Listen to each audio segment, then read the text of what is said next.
All right, hello. Here we are at the beginning of another series. I'm with Thomas and Hadley. Sipo isn't joining us today, nor Avile, she's sick. I just wanted to introduce this series in relation to the other two series, which the first one that we did between ourselves was under this question, can virtue be taught? And we were helped by Plato's dialogues, the Protagoras and the Meno. I think it was about seven conversations that we had, and we came to this virtue appropriate opposition. This kind of naturally segued, especially with Hadley's involvement, into an inquiry into the being or the character of virtue, and then that into being itself. Hadley then led us in the second series of under this question, can being be known, where we began to wade into the phenomenology of spirit, Hegel's phenomenology, getting to just the beginning of self-consciousness, I think. Um, and then perhaps out of these two and what's rising or emerging between us in dialogue and questions put forward by Sipo in a conversation we had a couple of weeks ago are the subjects of time, for whom we are in this session going to Kant and Kant's Transcendental Aesthetics, and nothing, or the pragmatics or the valences of being with nothing. So the tentative title for this, and I welcome feedback from both of you, would be something like Kant making time and space for nothing, and then a pun with a Kant, because you can't not do that. So leading us into it Yeah. is the Kantian, or the self-denying Kantian Hadley himself, with an, an, an introduction that was intended for Sipo. So Sipo, if you're listening a posteriori, then pay attention. Alrighty. Okay. So, going to be a pretty long-winded speech. I'm going to read most of it because there's a lot of important stuff that I will forget if I don't just read it. So I'll give the speech and then hopefully we can hear what you guys thought about the text and maybe use the long speech as a sort of guiding thread to inquire through time. But there will be some spoilers alert because we haven't read the introduction, the preface, and I don't think it would be worthwhile really to pursue the transcendental analytic, but I'm not going to get into that yet. Okay, so let's begin. We gather here today to read, arguably, one of the most important texts in the history of Western philosophy. As Professor Winfield once said, I'm not sure whether other cultures have their own Kant, but whatever the case may be, we have this one to examine and engage with. So, the reason we're checking out the critique of pure reason, and in particular the Transcendental Aesthetic, is because Sipo and I got into a bit of a debate in the last session regarding Descartes' meditator and the conditions for the possibility of them entertaining the skeptical idea that knowledge is impossible. The reason that they come to this conclusion is that we cannot get outside of the mind to examine the world as it would be in and of itself.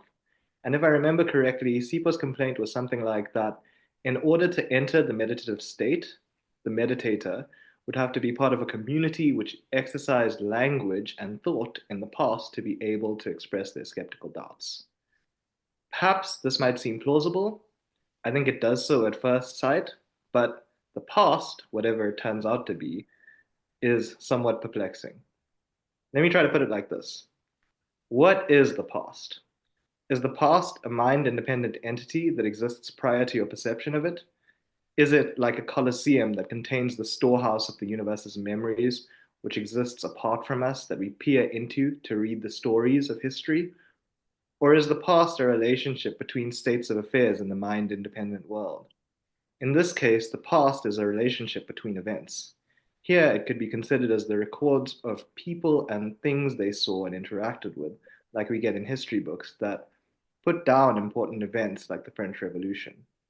For the sake of the thought experiment, we can entertain the idea of the past as the lapse in duration between one moment and another. For example, the length of time between the French Revolution and the American Revolution. Or is the past in the mind? Is the past simply my mental history, the stream of consciousness in which I relate one event to another in? Here, the past looks like an aspect of a really long dream where one moment has shifted to another, and it all simply occurs in my mind. How often do I dream of a sequence of events? I see the dragon fly up in the sky and swoop down to take me off my feet. Here, the dragon was on the ground at T1, in the sky at T2, and back down at the ground at T3. Yet no one would assert that these times, T1, 2, and 3, are mind independent. After all, there are no dragons in the ordinary world of perception that we take to be mind independent, at least not that I know of. These three cases, the ones that I gave above, are analogous to Kant's three cases of time at A23, B38. Here he states, now what are space and time? Are they actual entities? Are they only determinations or relations of things, yet ones that would pertain to them even if they were not intuited? Or are they relations that only attach to the form of intuition alone, and thus to the subjective constitution of our mind, without which these predicates could not be ascribed to anything at all?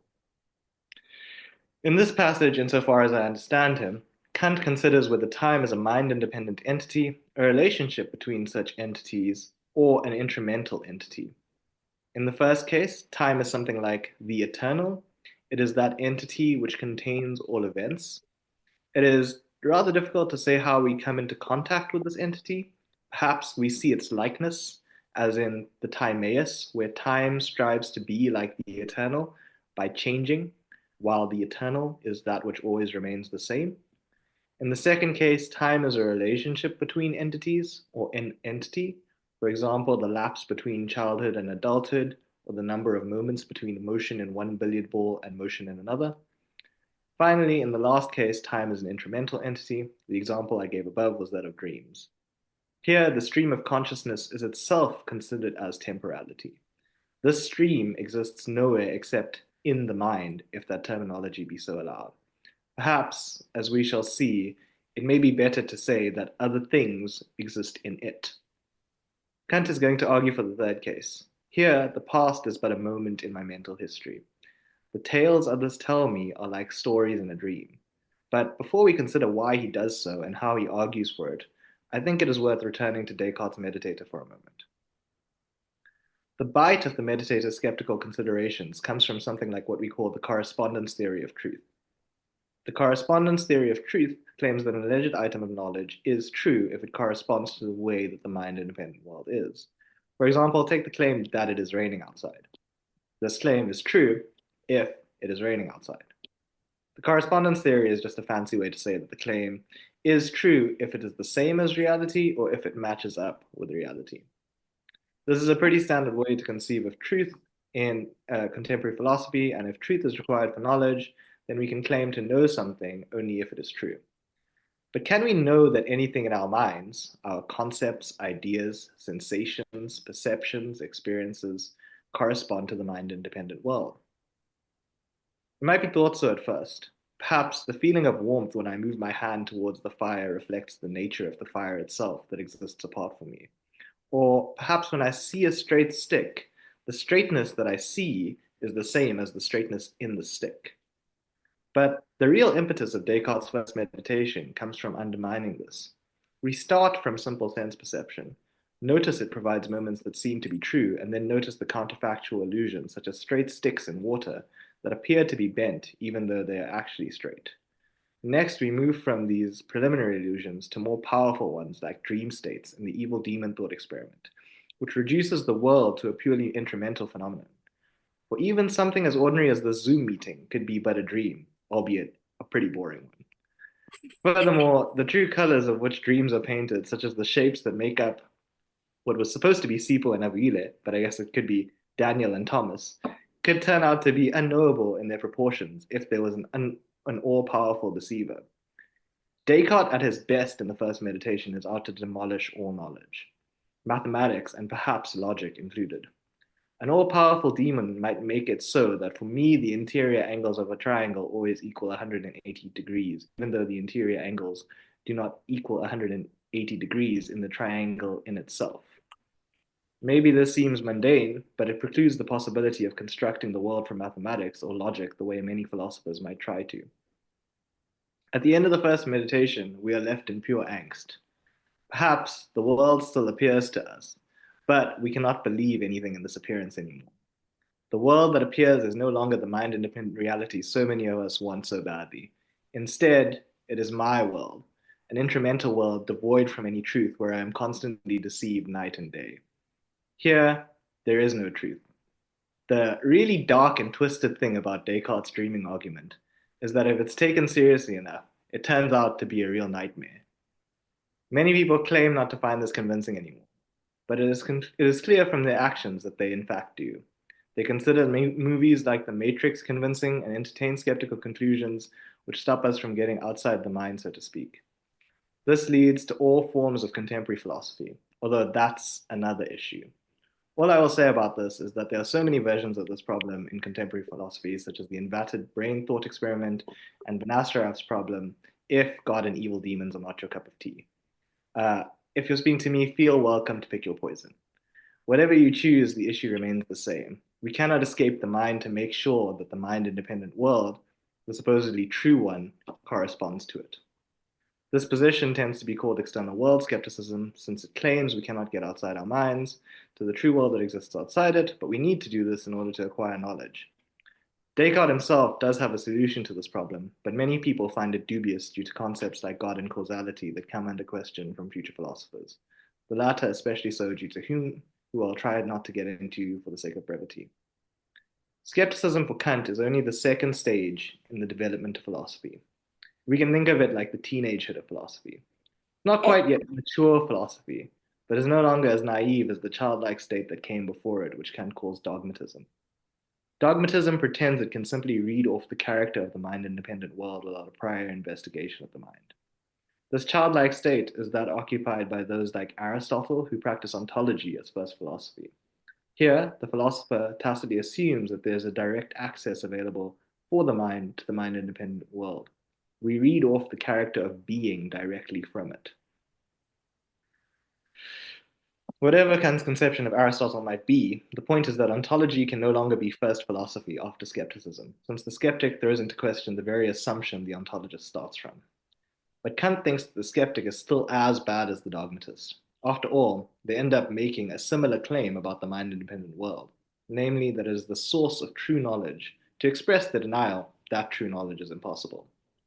In both cases, the issue turns on correspondence. The skeptic and the dogmatist both assume that the mind corresponds to the mind-independent world. To spoil the surprise of the text, I want to suggest that Kant's innovation is to invert the relationship between knowledge and its objects by arguing that our knowing does not correspond to the objects in themselves, but instead the objects of experience, the only ones we have immediate access to, correspond to our knowing. This means that if Kant is correct, after him, the world, whatever it turns out to be, can no longer be considered to be a mind-independent world divorced from humanity anymore. Instead, the world, the only one we can know, turns out to be a product of the spontaneous activities of thought and imagination intermingled with the receptivity of sensation that the mind puts together with intelligence and understandability through and through. The world is no longer an alien landscape that confronts us, but for the first time in the history of philosophy, perhaps it is thoroughly our world, a human world, a home of our making that we have built up from the ground where knowledge turns out to be accessible, and the mind finds itself towering over nature, which constitutes its proper domain. This is a huge enterprise which we will focus on only the first aspect of, namely Kant's internalization of the external and the transcendental aesthetic through space and time. Now it is the future, but we got here through the past. The past is a part of time. It is not now or later, but what came before. What I want to suggest is that by understanding the nature of time, we ought to be able to understand the history of Descartes' meditator and whether they needed to be members of a linguistic community in the past to begin their series of thoughts, or whether the community they were part of in the past was nothing but a dream. I shall be suggesting that Kant's position lends itself to the latter. For Kant is more skeptical than the external world skeptic. This will enable him to overcome skepticism, but in a completely counterintuitive way. It does not involve getting outside to the world that allegedly exists apart from us. Instead, it'll involve bringing the world into the mind where it always was all along. Maybe Kant should be called a scientific skeptic, since he goes a step further than the external world skeptic in Descartes' philosophy, insofar as I understand him, by reducing the world to a construction, a synthesis in the mind. But this does not mean that Kant throws away knowledge. After all, the world turns out to correspond to our knowing instead of the other way around. No longer must knowledge play catch up and chase the world. Instead, the world must be ready to answer any question knowledge asks it. For the world is knowledge's product, which knowledge deserves insight into, since it is free to take apart what it first constructed. Cool. That's it. Epic. Okay, cool. Yeah. Um, my first thought was that perhaps the Colosseum metaphor is not so good because the Colosseum was not a place of the storage for storage; it was a place of entertainment. Just a purely stylistic one. Straight into the classics and the history. Thanks. Eh? I appreciate it. That makes sense. Like maybe a granary or the Great Library of Alexandria is it uh, if you want to keep things classical I Where mean, did where did the I wrote Colosseum come this up? just for at the very as beginning. the storehouse of the past. Okay. Okay. To be fair, in all fairness, I did write this like yesterday for this meeting. Fair enough. The illustrative point is that if we think of it as a large monument, then Hmm. the past is a series of memories contained in a monument that exists apart from us. We I could peer really don't into it want without to go back. Sorry, keep going. we can peer into it without it being a mental entity, right? It doesn't matter whether it's a coliseum or a building. If it's Yeah, just a I storehouse of I memories, get then it. it It's can it's it's exist just a apart. metaphor, but I understand that it could be part of it. it's a bit jarring. Did you say jarring? Sure, why not? Okay. Okay. That was just the most asinine point I could think of. So I said it anyway. The floor The is yours. I I wonder. I want to hold on to the initial source of the like the inspiration of Seapor's wondering about Descartes' meditator. Uh, that- So I Mhm. want to like keep touching base with that as we go forward. Um, the Yeah, maybe I'll speak kind of as okay. So we have. I love the end bit of the. I really appreciated the whole thing. The end bit about the overcoming skepticism through like a more radical skepticism, and then pushing like toward wondering. Um, yeah, so one direction we can go is we can really get into the way that Kant is unfolding his thoughts in relation to time and space. Or we could move around a little bit in a more, I guess, general and expanded sense in relation to other philosophers in the kind of shorthand way that I have to grapple with it from this position. I still wonder about this.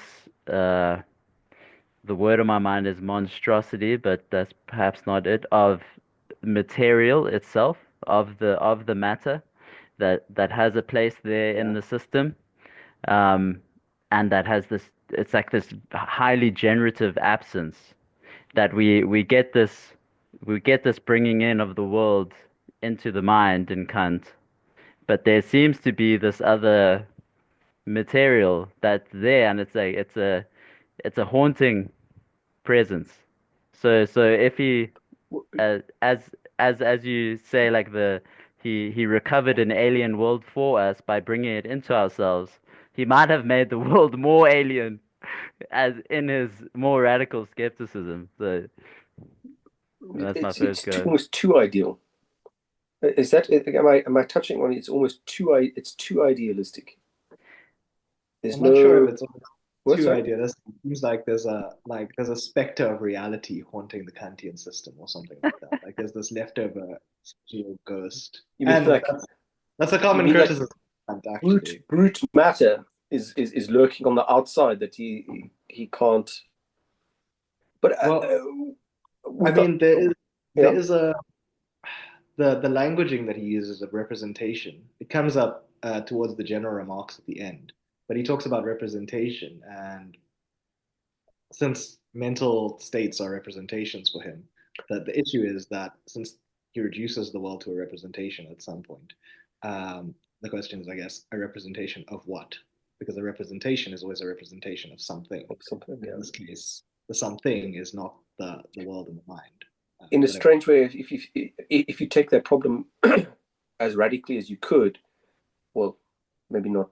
I'm putting up my hand here and saying it basically becomes the dream argument. Everything becomes a representation. It's just a dream of the world. It's not the world.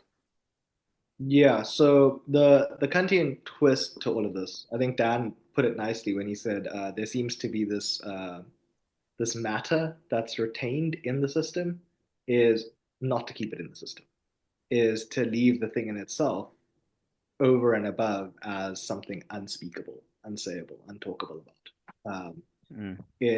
It's required for there to be something like sensation, but Kant is talking about he talks about it here that he's talking about the a priori conditions for the possibility of cognition, which just means uh, the necessary and universal requirements for mental representation.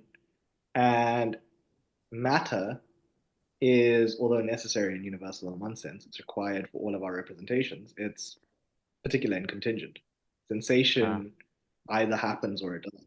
And the content of sensation is something which we can speak about maybe from an empirical perspective. We can talk about the redness of the apple or something like that when we're confronted by it, Mhm. but not from a universal and necessary standpoint. That's not the sort of thing. But okay, so okay, I just want to ask: are we going to try and stick on Seepo's problem about whether the meditator, according to Kant, would need to, or how, as I understood Seepo, sorry, just my misunderstanding here, is that the Descartes meditator has to even begin to entertain skeptical doubts, has to have a linguistic community that he's already part of, and we're trying to use Kant's analysis of time to answer that skepticism. Or am I misunderstanding the nature of Seepo's problem? So Seepo said that it's necessary to have these interactions with the linguistic community, to have this whole historical past that the person went through. Yeah. I wanted to suggest that if time is something purely incremental, then there's no guaranteeing that the person's previous experiences with the linguistic community, with other minds, so to speak, um, is actually an experience of other minds. And that would mean that our linguistic abilities would be something that are possibly private, which would in turn mean that Descartes' meditator would be able to entertain skeptical doubts without ever coming into contact with these people. All they would need is some sort of.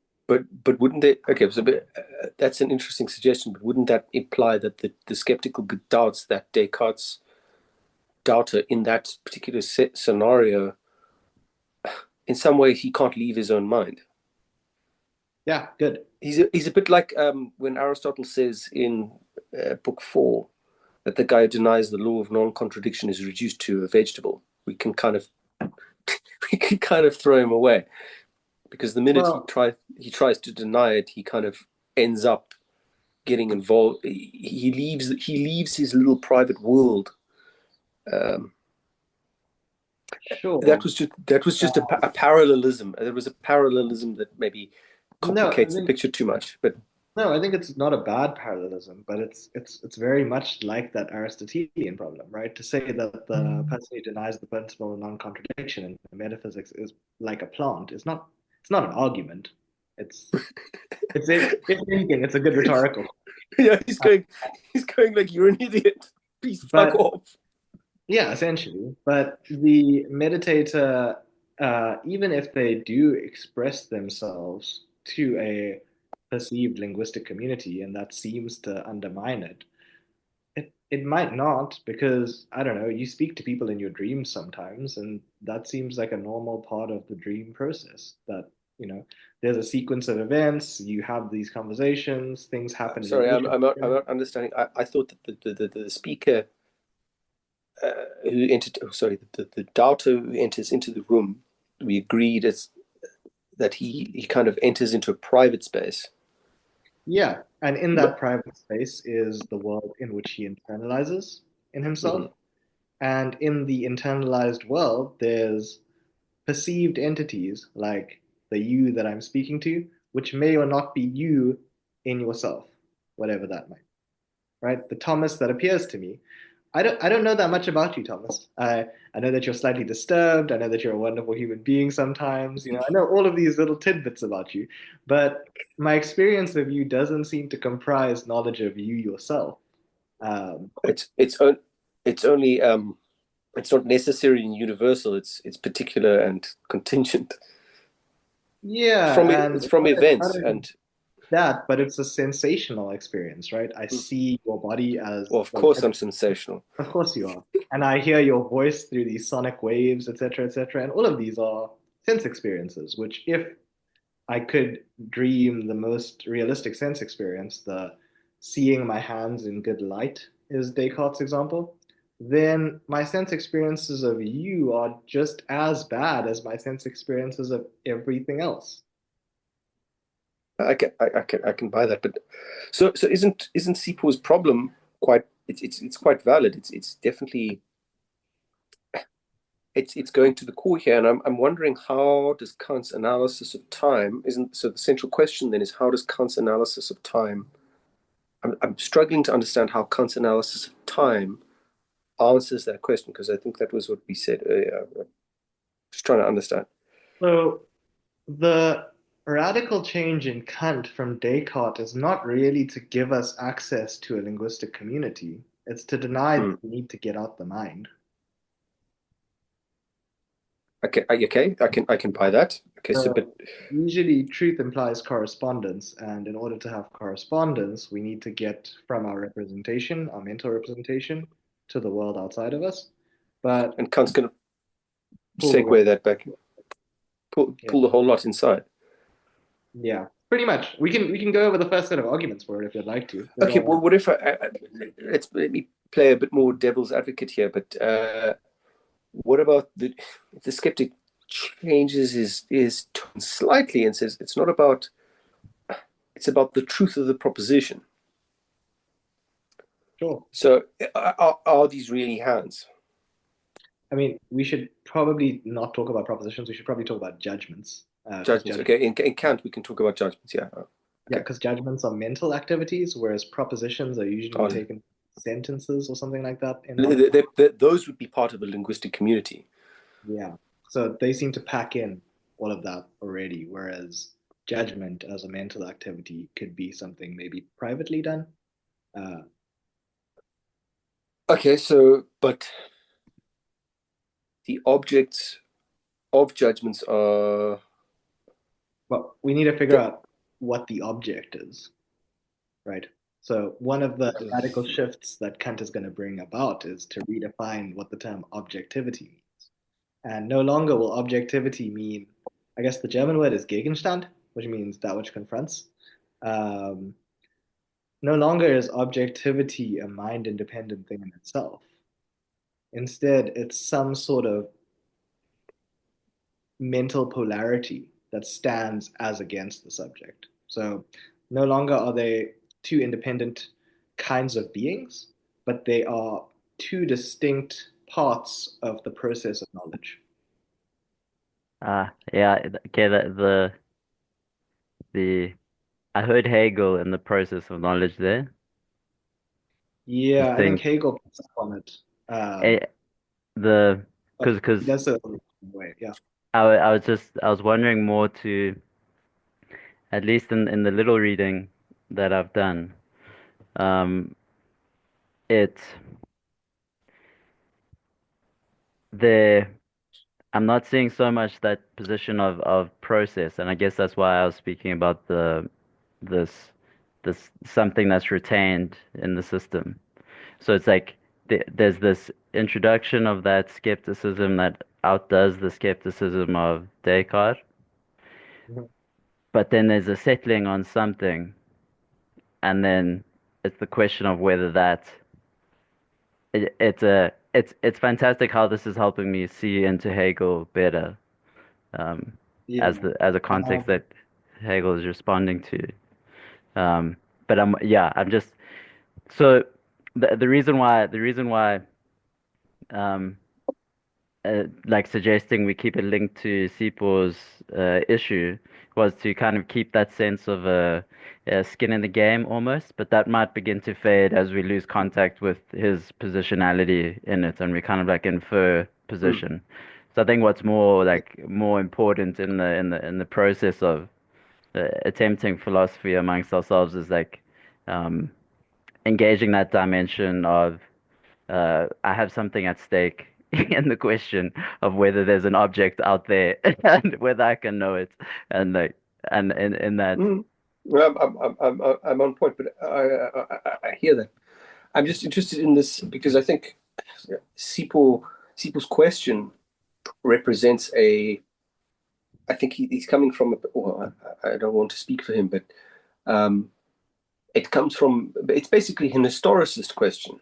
You know that there are these historical communities, and you're basically uh, it's like Kant versus Foucault, or Kant versus Marx, um, as so opposed to Marx.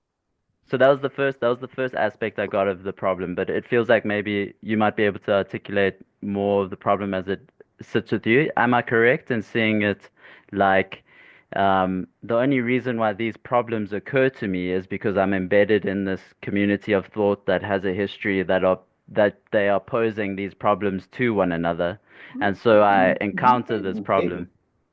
Is that kind of what you're it could. saying? No, no, no. I know. I was thinking more. I was thinking more that what Sipo was saying is that um,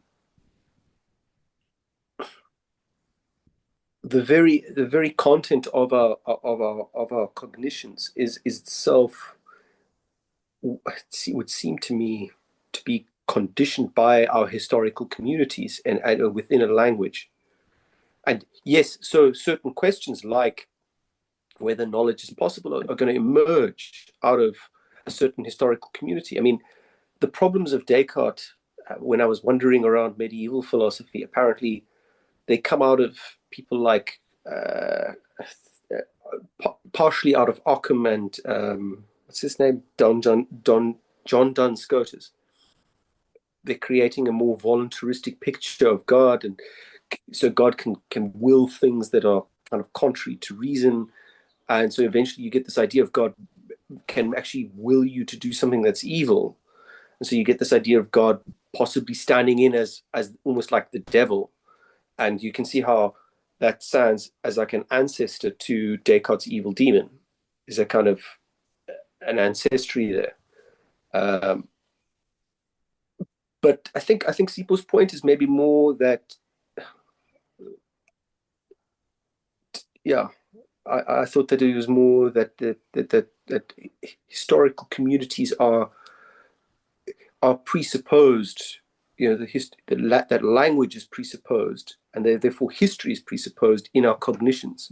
so let me just speak to that. Firstly, I just want to take notice of the fact that Sipo is haunting us as an absence in this conversation, which is Okay, it's, I'm sorry, I don't mean to. You know, I shouldn't. no, it's just funny that Yeah, in a talk about nothing, we've got a no one who No one. keeps drawing Afro attention towards something. Afro But pessimism. no, I agree with you completely, Thomas. I agree that that's precisely what Sipo is saying. That there's this linguistic community and there's this historical set of issues that arises and there's these contingent problems. Um, I think that's a very contemporary view on things. I don't think it's bad.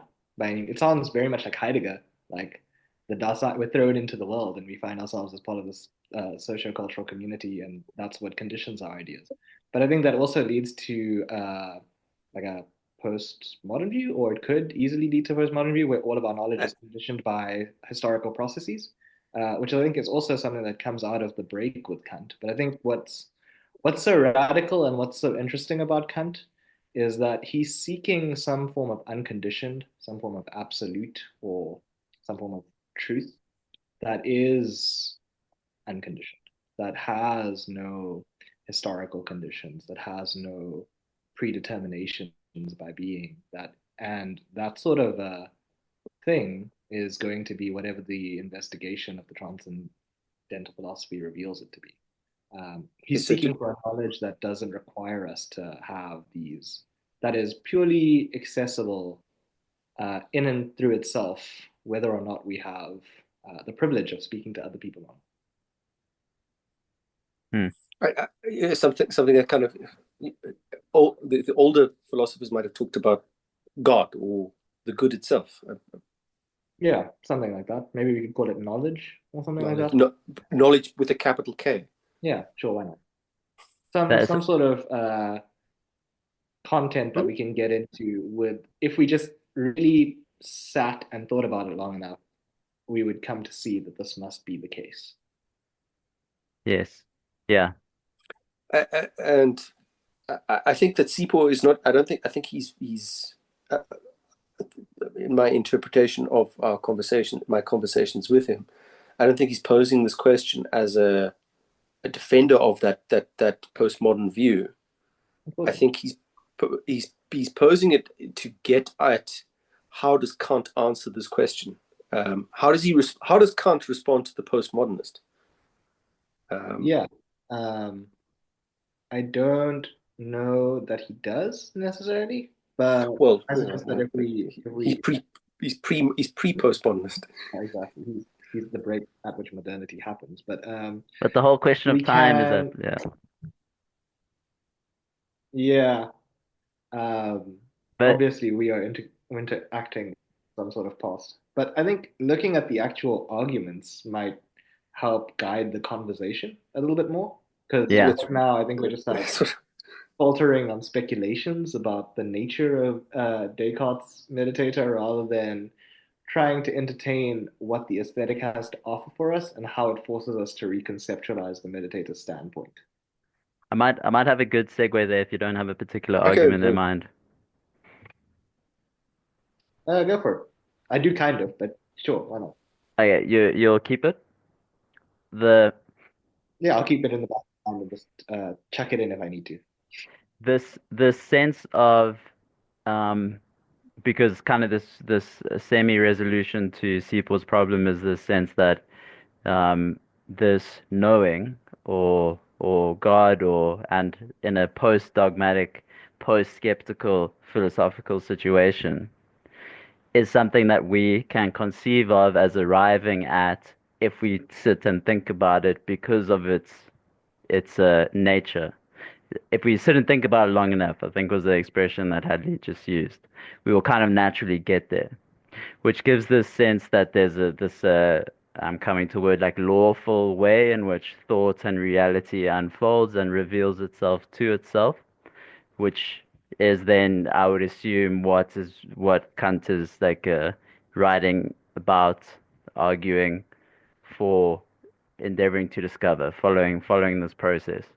So like the first part of what we read for this week, I mean the first sentence reminded me a lot of the first sentence in the phenomenology, which is so like my suggestion is that we kind of just almost get from the beginning there because it's also in this first paragraph that this play between the the material, just to use a word, of the object and the way that it creates it seems to like create the sensation from which the concepts are then derived and etc. So it seems like the initial thing that confronts is there at the very beginning, so it might be worthwhile to kind of like jump in there at the beginning. But just to like state the sentence that's reminiscent of the phenomenology in whatever way and through whatever means, a cognition may relate to objects, that through which it relates immediately to them, and that which all thought as a means is directed as an end, is intuition. Yeah, intuition, it seems to be doing a lot in in what I've been able to read, but it does a uh, lot throughout. yeah. Maybe a question might be like, what is that for Kant? Um, but and I don't want to derail any momentum here, but in my wording, it's Yeah. like just this So yeah.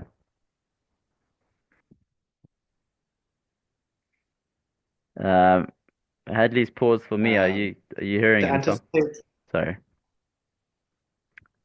I'm hearing him. Yeah, okay, Yeah, all mine. good. can you hear me now? Okay, so wording might be difficult for intuition.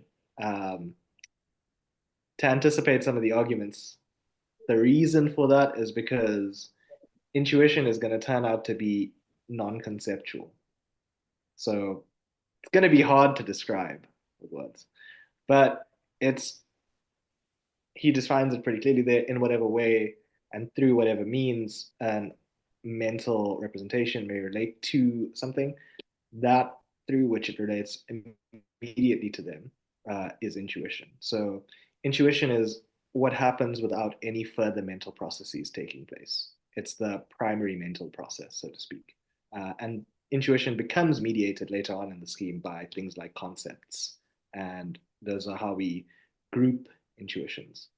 The primary example of intuition uh, that if we carry on reading, he says, this, however, intuition, however, takes place only insofar as the object is given to us, but the object can be given to us in turn only if it affects the mind in a certain. The capacity to acquire representations through the way in which we are affected by objects is called sensibility. Objects are therefore given to us by means of sensibility, and it alone affords us intuitions. But they are thought through the understanding, and from the understanding arise concepts. But all thought, whether straight away or through a detour, must ultimately be related to intuitions, thus, in our case, to sensibility, since there is no other way in which objects can be given to us. So intuition is what happens when an object is given to us, and it's that to which concepts refer. We can go on a little bit further, just trying to pause this because this is this opening paragraph might be the most important paragraph in the critique of pure reason. Wow. The effect of an object on the capacity for representation, insofar as we are affected by it, is sensation. That intuition, which is related to the object through sensation, is called empirical or experience. The undetermined object of an empirical intuition is called appearance. So we can say a bit more about intuition. It refers to some effect of an object on the capacity for representation, and that arises through sensation, whatever sensation turns out to be. We see, I don't know, the redness of the apple or something like that, to give a completely inappropriate example, because if I start talking about specific objects and specific causal relations, I will be presupposing what Kant has to prove. But let me do that anyways. And that intuition, which is related to the object through sensation, is called empirical. So we have these experiences, right? I have this pen, the redness of it, and I have an intuition of it, some unique representation of this thing that I get through experiencing it. I see the redness of the pen, so to speak. And then he goes on to say, the undetermined object of an empirical intuition is called appearance. So, slippery sentence, but it's undetermined because it's not anything specific. Anything that can present itself to us in experience, basically, is going to be what he calls appearance. It's going to be whatever the object turns out to be, insofar as it can affect our sense, whatever sensations are, whatever the sensory receptors that we have are, because it doesn't seem like they're eyes and ears and touch in this case. It seems like they might be something else. Whatever that thing is, we're going to just call that appearance. And that's what that word's going to apply to. Yeah. And finally, the last and most important sentence that you're talking about, I call that in the appearance which corresponds to sensation, it's matter, but that which allows the manifold of appearance to be intuited in certain orders in relations, I call the form of appearance.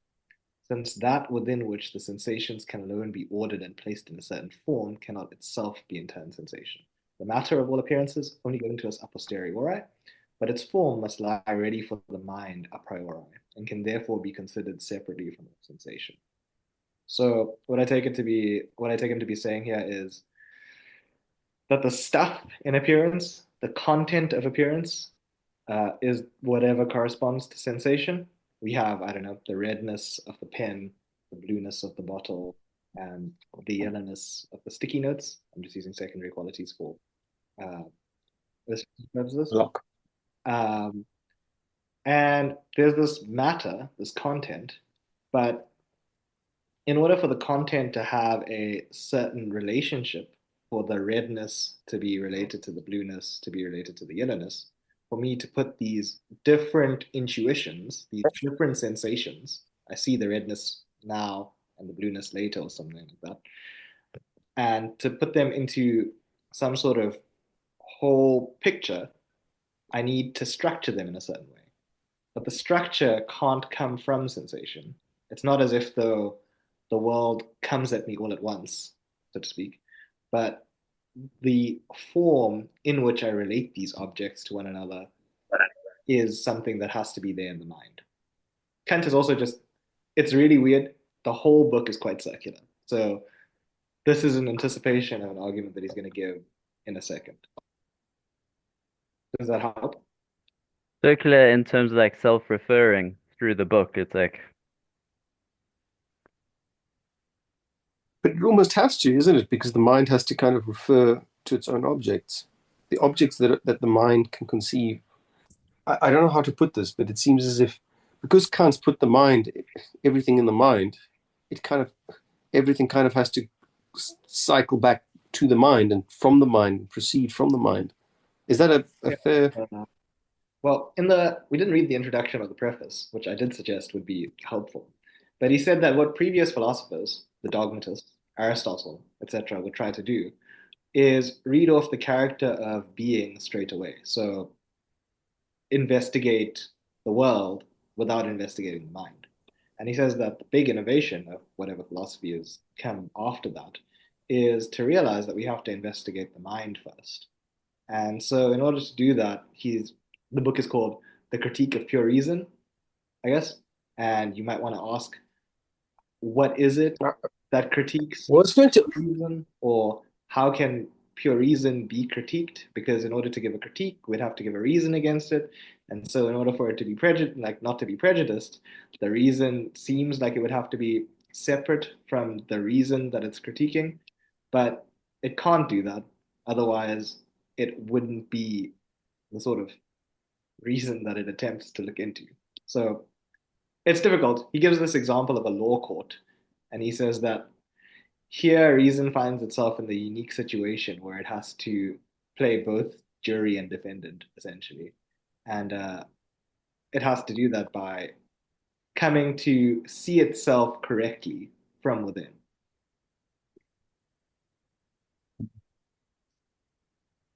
yeah. So yeah, it is self-reflective start. One could raise questions about the possible validity of that. In that, it would seem that you need some kind of bounce back from the object. But he has a bounce back from the object. He does have an external world in the form of the noumenal. It's just unknowable in itself. I don't know. We haven't gotten to the noumenal yet. Sorry, I was just he alludes to it in the sense that, well, I would assume that he alludes to it in the form that sensation must have an.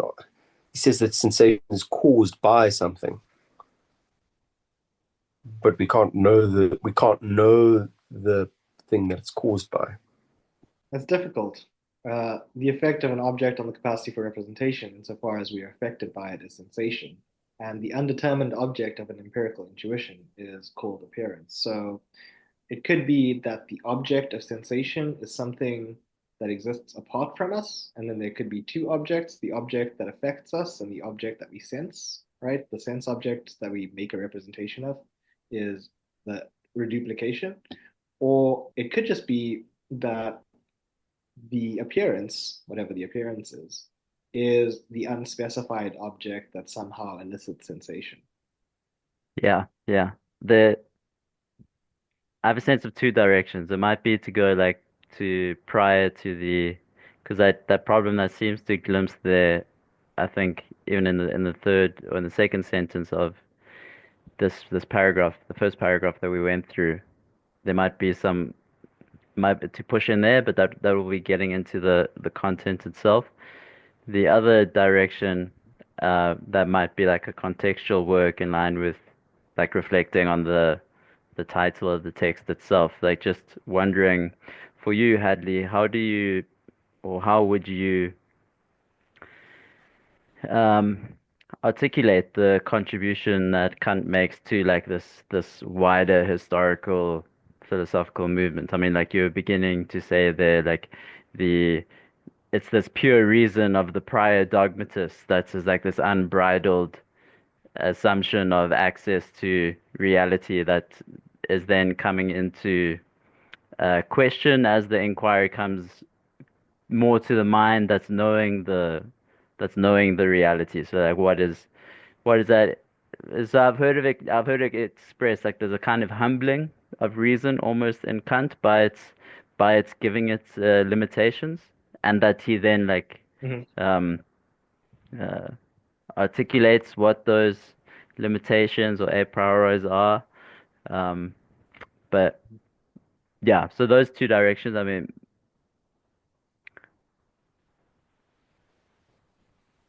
Yeah, so again, Kant is one of those weird texts where I think it gets clearer as you go through the arguments rather than if you try to settle everything before you yes, get going. But it's okay. I'll say a little bit more about the relationship to reason at large or pre-critical philosophy or something like that, the pure reason that is being critiqued, um, or whatever. So yeah, I try to include it in my speech and I try to include it in this sort of thing that I've been talking about where uh, pure reason is pure is a technical term in Kant, which is actually in the next sentence, yeah. which we'll go through just now. But pure just independent of experience. It's what remains after we abstract from all content of experience. So the form of experience is pure. It's a priori. Um, You can have the and those form two without terms the are sensation. inseparable. It's difficult to tell. It seems to be how It it seems comes out like there. we can Like get to the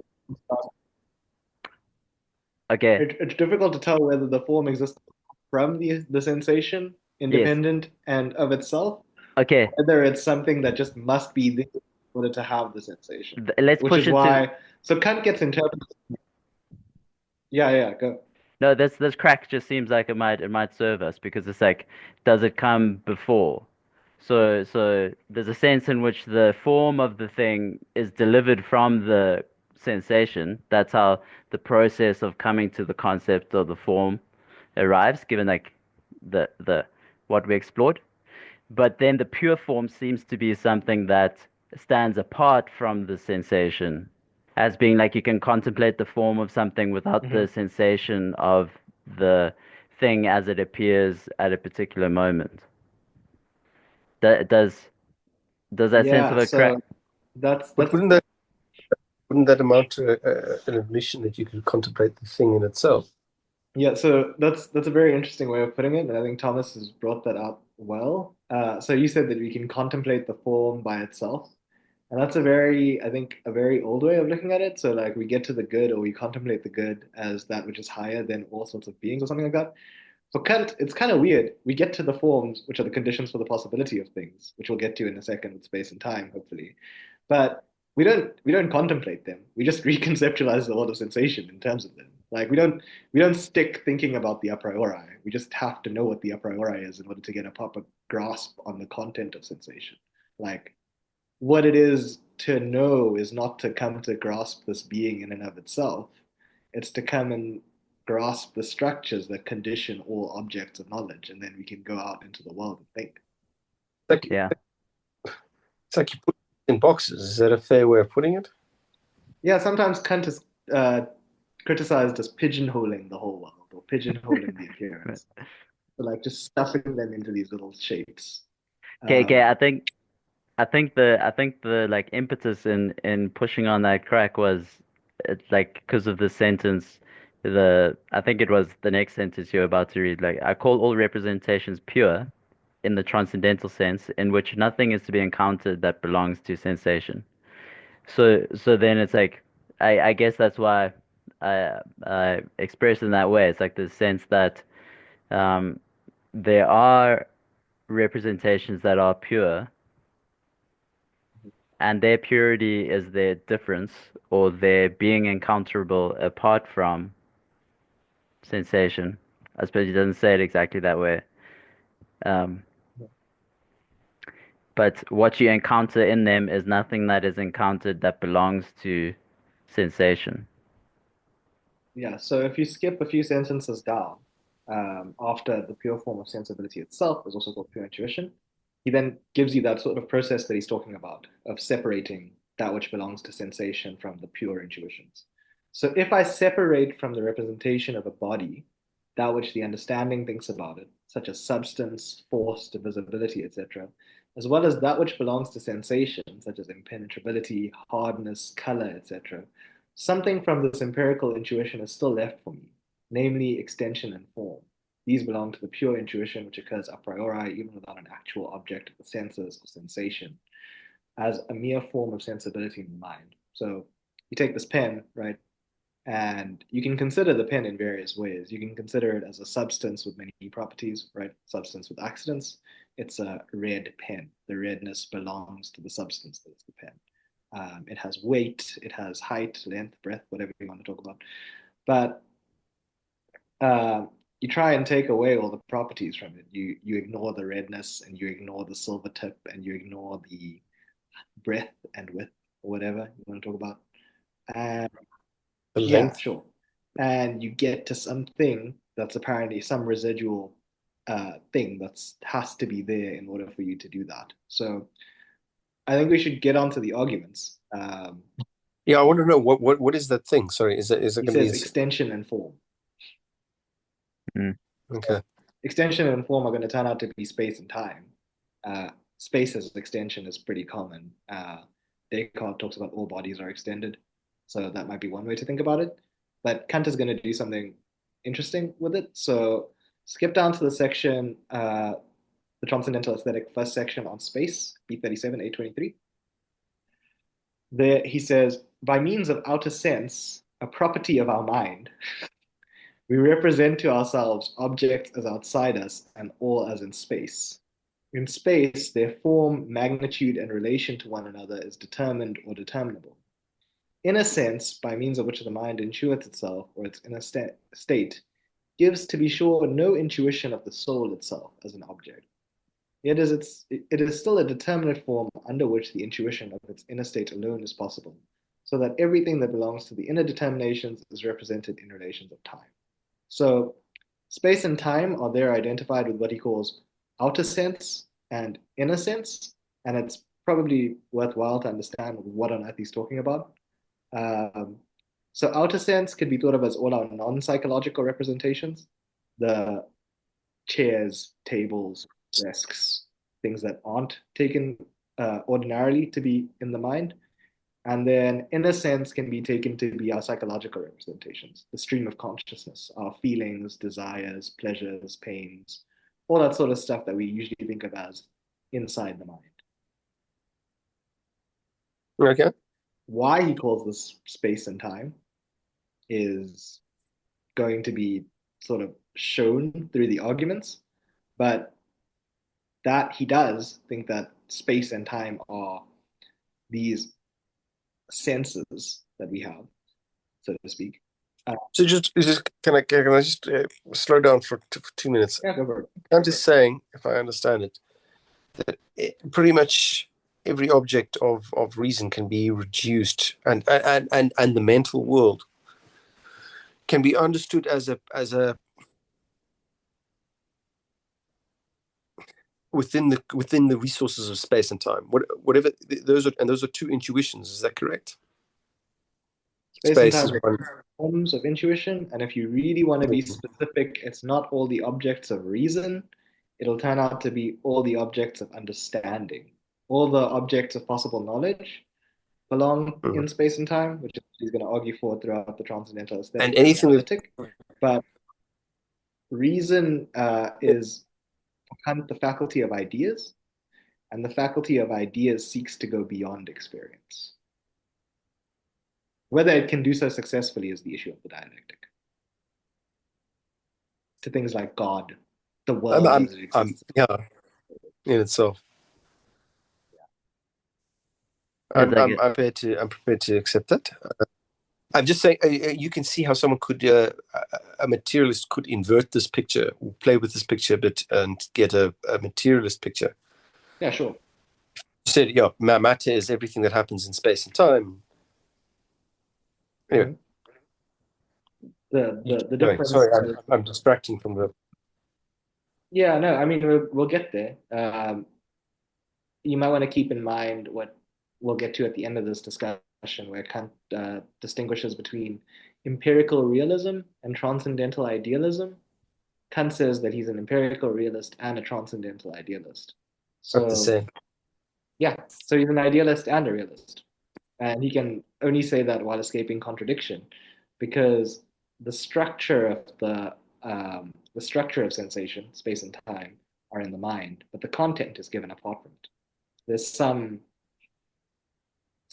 that we can't talk about really uh, that exists and that causes sensation in us.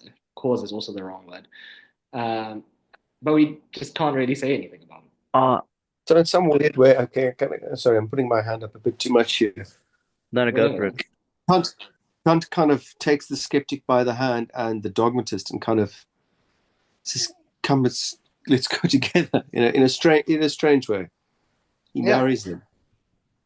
that's why skepticism is only the teenagehood of reason, right? Dogmatism is childhood, skepticism is teenagehood, and I guess criticism, which is Kant's position, is supposed to be the adulthood, the maturity of reason. And if you think about it, like in this weird developmental picture, which Kant paints at the end of the Critique of Pure Reason, um, there's something wonderful about childhood. You're very expectant about things and you want things to like go a certain way. And then like in teenagehood you become a little bit of a little bit of a terrible human being. You're just like really upset at things. Things don't seem to go right. You start to doubt everything that your parents told you.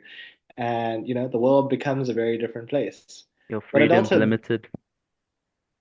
yeah, you want to go to the jewels, but you just aren't allowed to. But yeah, in adulthood, I think what Kant has in mind in terms of maturity is this sort of awareness that it's not as good as it might first seem, but it's not as terrible as the teenagers make it look. It's something in between. We don't really have direct access to these objects, but we don't have no knowledge at all. We have some sort of middle ground between the two. I think, unless you want to respond there, Tom. No, no, no. I'm just observing how he's a crafty fuck, is what I would like to say.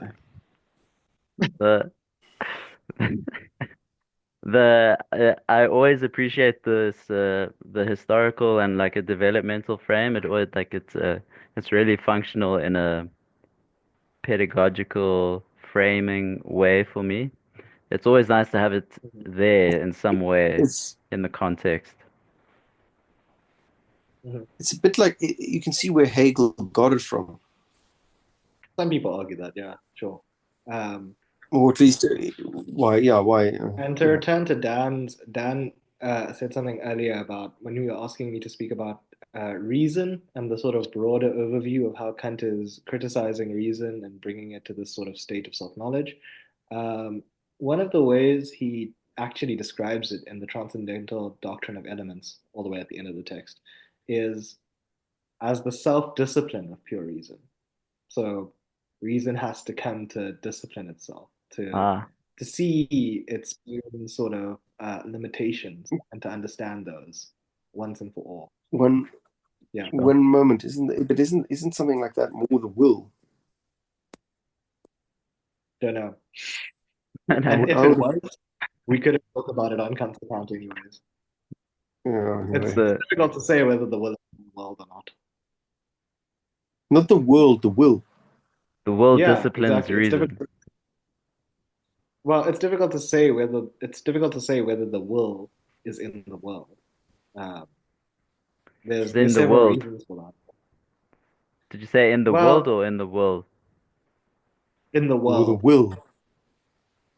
As in like the thing that you write when you die. Well, Before the you die. reason that it's difficult to say where the will is, and if you think about it, we're about to get into the arguments for space and time. Yeah. And if space and Yeah, let's time say end up being in the mind, then the world is in the mind. And so if the will is a part of the mind, the will's not in the world. no, I wasn't denying that the will was in the I wasn't saying that the The will world was is in the in mind. it. Some of the Disciplining the will is more important than disciplining the mind, is what the mind doesn't need discipline. Yeah, I'm I don't know. following Plato. Anyway, let's stay the on topic. Let's talk about time because we only the have so much time before I'm due to camp. Sure. all good. Yeah, I mean, I guess that's another thing I appreciate in its proximity to the attempts to do philosophy together is it's like these moments of I don't know what it is. It's not absurd, but it's like wonder almost. Like when Hadley puts up a pen and he's like, no, and we seriously contemplating a pen. Is that the Seapo often has this kind of effect on a dialogue.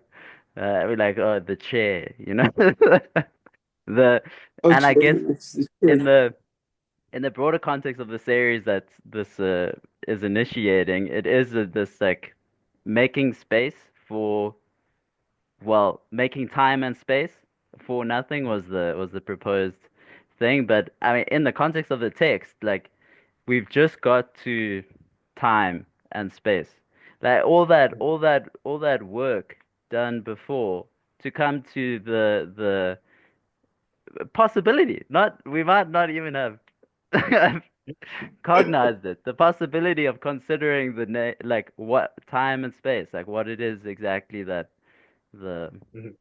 So I mean that is it's always the yeah. I guess I'm thinking now as a matter of almost of discipline of appreciating those moments when they occur. It's like wow, I get to contemplate like this pen. okay. That sounded derived and like uh thin, but in the context of it, the the I think. I'm open to moving in different directions, and I don't want to keep like drawing us back. I really appreciate Hadley's uh, gesture or the propensity to just like keep moving forward because often it reveals things that you've moved through. That's if you're just like hyper fixating on one moment. Mhm. Um, but I guess the questions or the question, my quest is into this function of intuition or how he's thinking intuition and like the first whispers of the kind of complication in the system he's setting up is it's at the beginning there. And then my own bias and my own thinking of like um maybe I can express this in the side. It might be like a nice counter situation or example, but this kind of view that the real thing is the mediating thing. So this space of I'm getting to that first line, like the through the through in which the cognition happens, like to the object, and the through in which the object to the cognizer, I guess we'd have to say, to the one who cognizes the object, that space that is identified in the beginning as the intuition is like the place of the, and then I'd have to say a word like the real. But the funny thing is that like because it's and it kind of comes out in the system that he lays out there, it's like when you come to think a different thought or to like to you come to knowledge of something, it's like that knowledge itself becomes the new mediating term that reconfigures both sides that are implied, the cognizer and the object. And then the process is this like movement by means of that middle term, which seems to be like in a ceaseless Ceaseless going. dialectic. You Um, sound like you're reading you sound like a very Hegelian Kantian. Like I can see where like as someone that's been reading a lot of Hegel and like tending towards him as well, I can definitely see how he naturally falls through or falls out of Kant. Um, yeah. but How it's beautiful it's even just to, yeah. yeah, just to watch and witness that. But it's maybe worthwhile to try and keep them a little bit separate as well, just in case. I'm always wary of like reading Hegel back into Kant or something like that, because he Yes. might just be doing something slightly different. Yes. Um, but you talked about the reality being in the middle or the through, and you talked about the real. So, fun fact, the real is Kant's term, and it's from the system of principles. And Epic.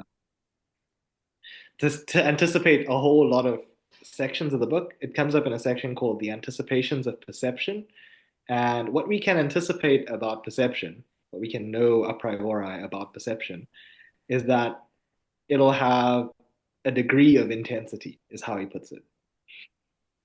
So like the redness of the pen will be, it'll hit me with a certain intensity, so to speak. The redness will be very red or kind of red. Um, and that redness, the real, is the intensive magnitude that presents itself. It's like this weird degree that comes to be in there. But in order to get to that, we need to figure out what time is, because those are all the different transcendental time determinations that he talks about. Yes. Um, Yes. he talks I about it as this ability to fill a moment of time. yeah, The real is that which fills a moment of time. that's more. Um, okay, I want to make space for time as well. The Yeah, sure. the let me try like the process as I see it as at the beginning of what we've started here. It's like this this mediating intuition that is the cognition, but it's cognition of the object.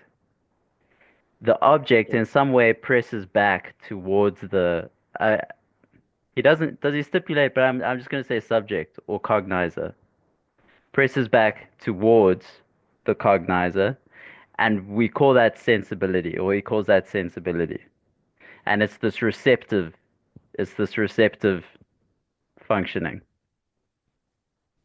Yeah. Then I wonder about that phrasing. The say phrasing again. uh, the phrasing of pressing.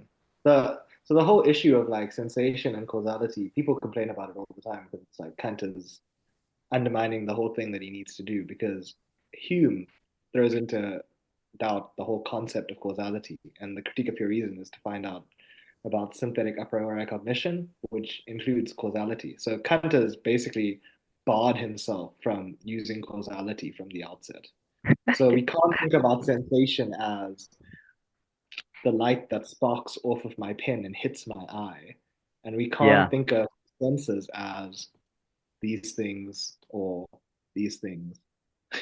The receptivity is just a receptivity, and it just receives Yes. somehow in some indeterminate, unspecifiable manner. Okay, Yeah, then the question might be like where the specificity comes in, at what point? Because so there's some receptivity that is yeah, and that that receptivity is immediate. It just happens. yeah. And that's what intuition is. And all thought as a means is aimed at intuition. So thought is the mediating factor. So once we try and conceptualize, It's once still, we try to speak it's about, still prior. Sorry, it's sorry, still prior to intuition in some way. uh, Sorry. it's a difficult matter of interpretation. Uh, one has to say pretty much no, because intuition is immediate, but thought turns out to be important for enabling intuition to be recognized. in certain ways. So it bestows a sort of unity on them in the Transcendental Analytic. Um, but whether it's prior to it is a different story. And once we start talking more about the arguments, we'll find out that we have to alter the words before and prior to make sense of how we even go about asking those questions. I can Mm. tell you the reason why currently, and it's because if time is in the mind, then we can't say that it's temporally before because there is no before prior to anything mental. Yeah. Okay. Should we pour into time and space? I What think we we need? should try and get through some of these arguments, even if it's just the first few on space. Yeah. So we talked about outer sense and inner sense. Uh, and straight after that, he gives those classifications that I gave in my long speech when he says at A23, B38, now what are space and time? Are they actual entities? Are they only determinations or relations of things, yet ones would pertain to them even if they were not intuited? Or are they relations that only attach to the form of intuition alone, and thus to the subjective constitution of our mind, without which these predicates cannot be ascribed to anything at all? In order to instruct ourselves about this, we will consider space first. So he gives that same the trichotomy that I set up in the beginning. Are space and time mind independent things in themselves? Are they actual entities? Do they exist like my bad Colosseum example, according to Thomas? Is space something like the cosmos that is punctuated with stars that exists apart from us, that we experience? We just come into contact with this empty space. Are they determinations or relations of things? Is time the lapse between something like childhood and adulthood, or motion in one billiard ball and the next?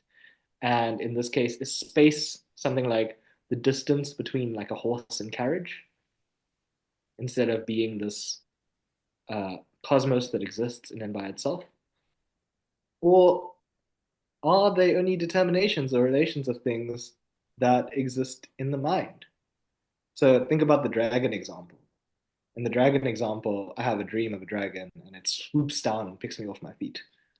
Uh, there's a sort of temporality there. At one moment, the dragon's up in the air, and at the next moment, it's on the ground. And there's also a sort of spatiality there, right? The dragon is above and comes to be below.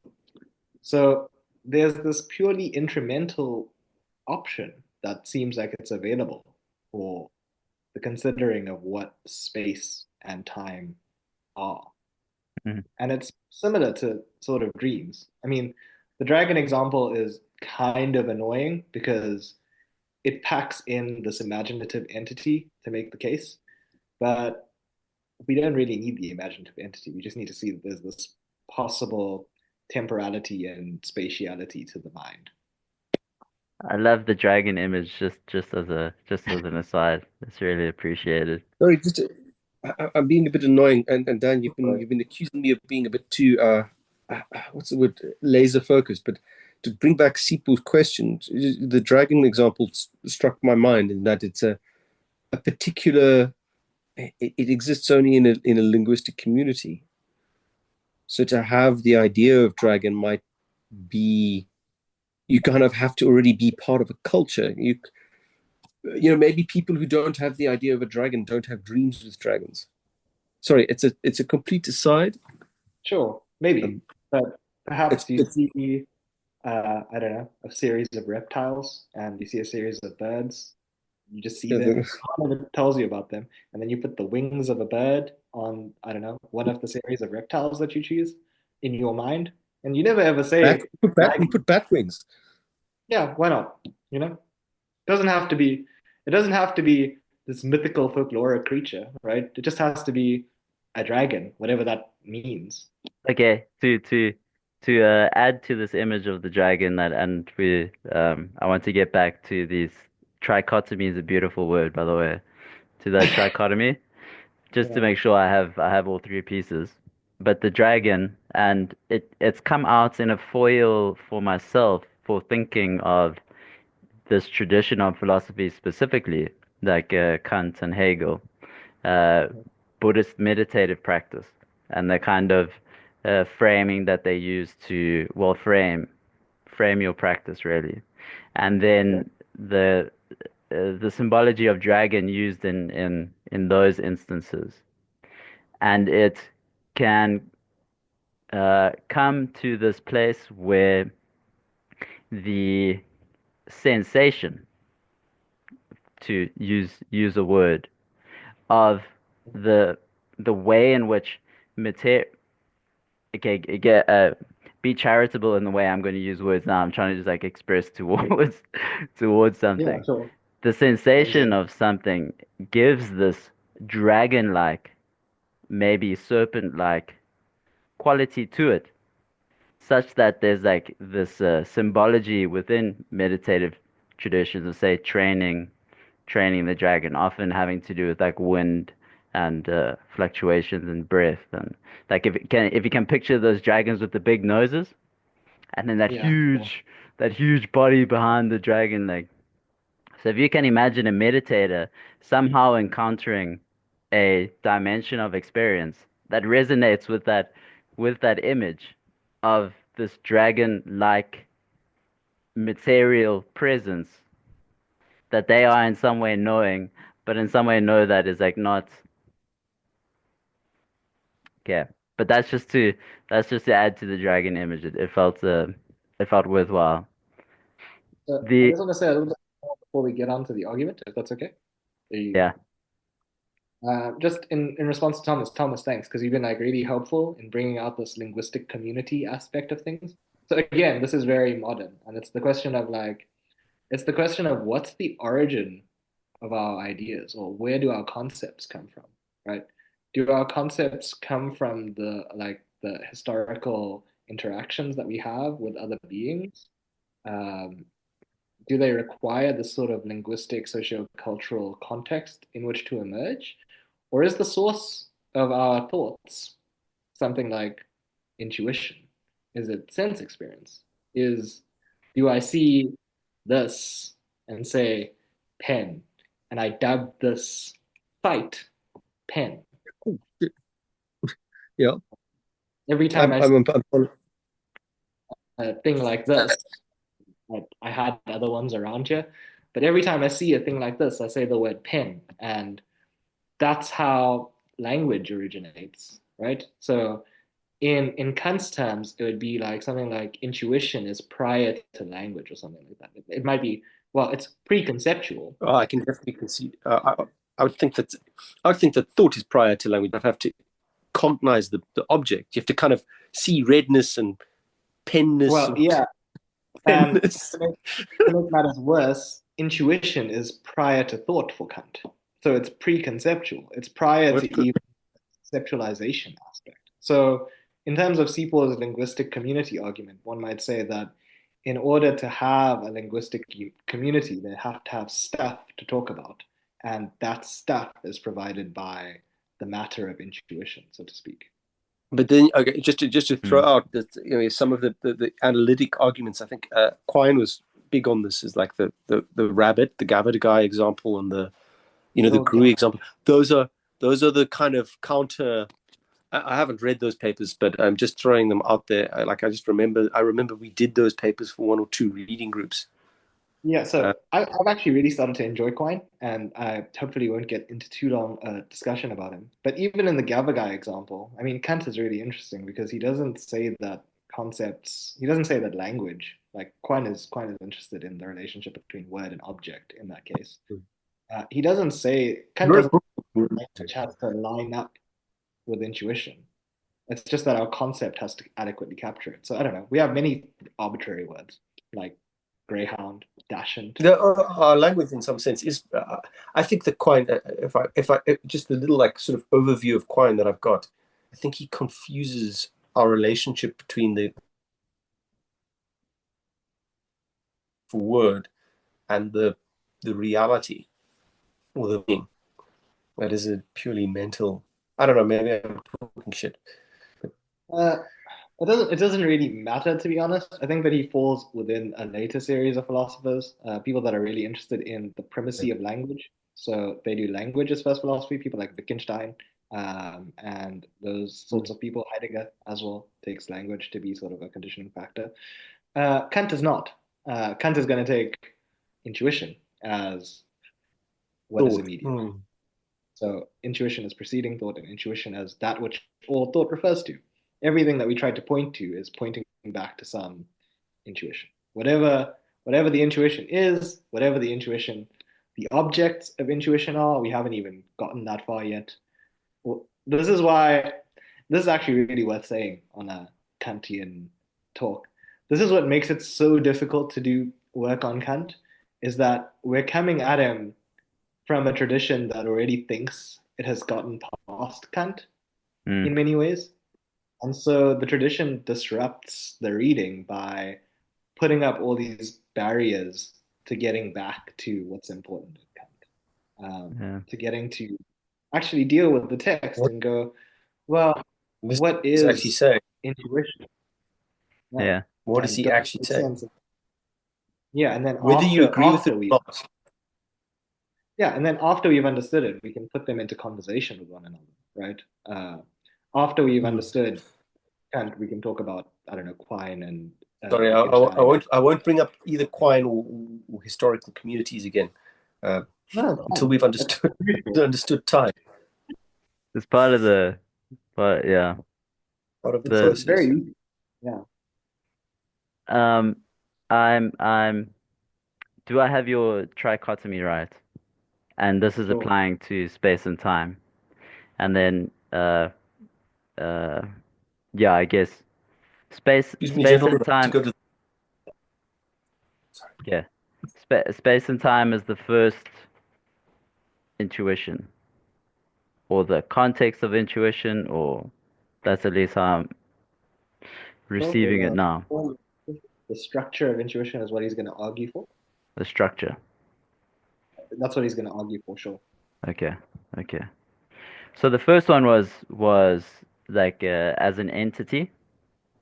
Mhm. Was it mind independent entity? Is how you Yeah, okay. that's how I So said it. okay, okay. Then the second one as a I guess I think this is the one I'm struggling with as a determination or set of relations. Yeah, I think I was trying to distinguish the second one from the third because Yeah, so the second one would be a set of relationships between mind-independent entities. So okay, childhood to adulthood would be a process that takes place in entities apart from, or motion in the billiard balls would be something that exists outside of the mind. Whereas the third one is it's a slippery distinction because it does have all these relations and it might even have this like entity-like nature to it. But the relations are in the mind rather than in the world. okay, okay. Ah, that's a cool something to hold on to. The Hmm. the I mean we and he's taking the third one that route predominantly it seems. He's going to argue for it right now. Okay, So he set up this weird picture, and Kant is really strange because he tends to anticipate everything before he argues for it. And even the arguments, as we're about to see, we're on the precipice of the first argument for space. They're weird arguments. So let's mm. just read it, and then you can see what I'm talking about. Can you just give me? I just want to. I will bring. This is the last mention of skeptical communities and Yeah, no problem. skeptical community. It's this. Is that I think the question that people, if I was to articulate it, it kind of actually really comes out of Hume.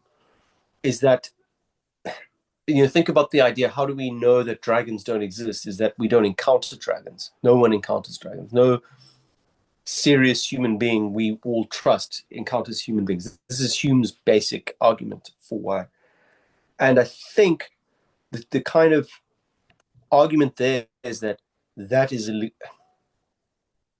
and then going back to Hume Hume keeps proposes it through an example as the example of the Indian prince who's never encountered snow because he lives in the south of India, so he's never seen snow, and you try and describe snow to this Indian prince, and he goes, "Well, that doesn't fucking exist." Um, how do you say?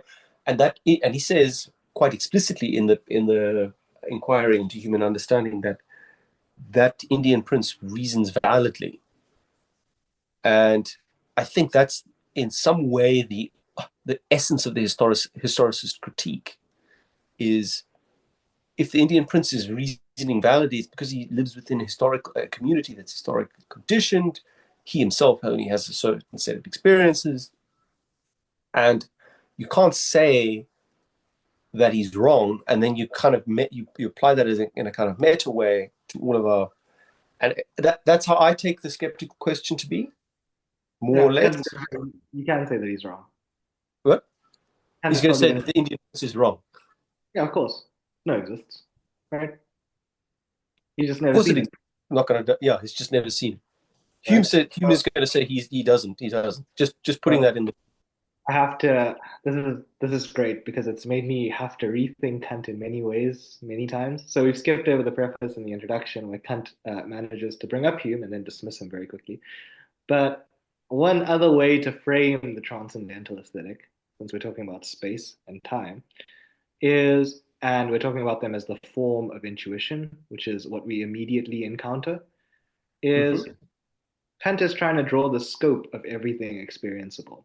So, sure, the Indian has never had the experience of snow, but insofar as snow is experienceable, is It must be possible, possible.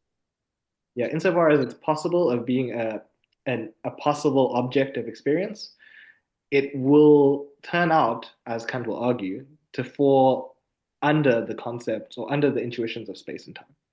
We can encounter snow because we can have intuitions, and we can have intuitions because space and time make them possible. So there will be this sort of shared place in which all experience happens. And we can, I guess, we can communicate it about it if we would like to, but that poses different issues because again, it's unclear that we're going to get to other minds because we're going to reduce the world to a mental phenomena in a second, hopefully. Okay, keep going. In all of these ways, Kant is trying to do something prior to what the linguistic community objector is trying to. I like that. I admire that about Kant. Sorry, not that it matters. Kant is like up here and I'm down here, to be fair, but I've always have a soft spot in my heart for Kant. So the first argument, let's just read the argument and then notice how strange it is. Space is not an empirical concept that has been drawn from outer experiences. For in order for certain sensations to be related to something outside me, to something in another place in space from that which I find myself, thus, in order for me to represent them as outside one another, thus not merely as different, but as in different places, the representation of space must already be their ground. Thus, the representation of space cannot be obtained from the relations of outer appearances through experience, but this outer experience is itself first possible only through this representation. It's a Okay. weird argument. Yeah. It sounds like what he's saying is like, I don't know, space makes place possible. And in that Yeah. way, Space makes place possible.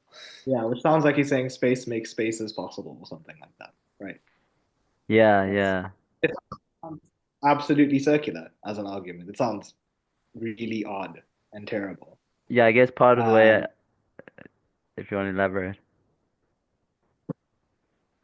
yeah, so this the second sentence is really where it's like interesting. He says, "Well, in order for certain sensations to be related to something outside me, uh, something in another place in space from that in which I find myself, I would have to have the concept of space." So one way to think about this, and I think maybe the correct way to think about this, is the argument is sort of like, in order to have the minimal experience of an object in space, I need to have the concept of space prior to perceiving it.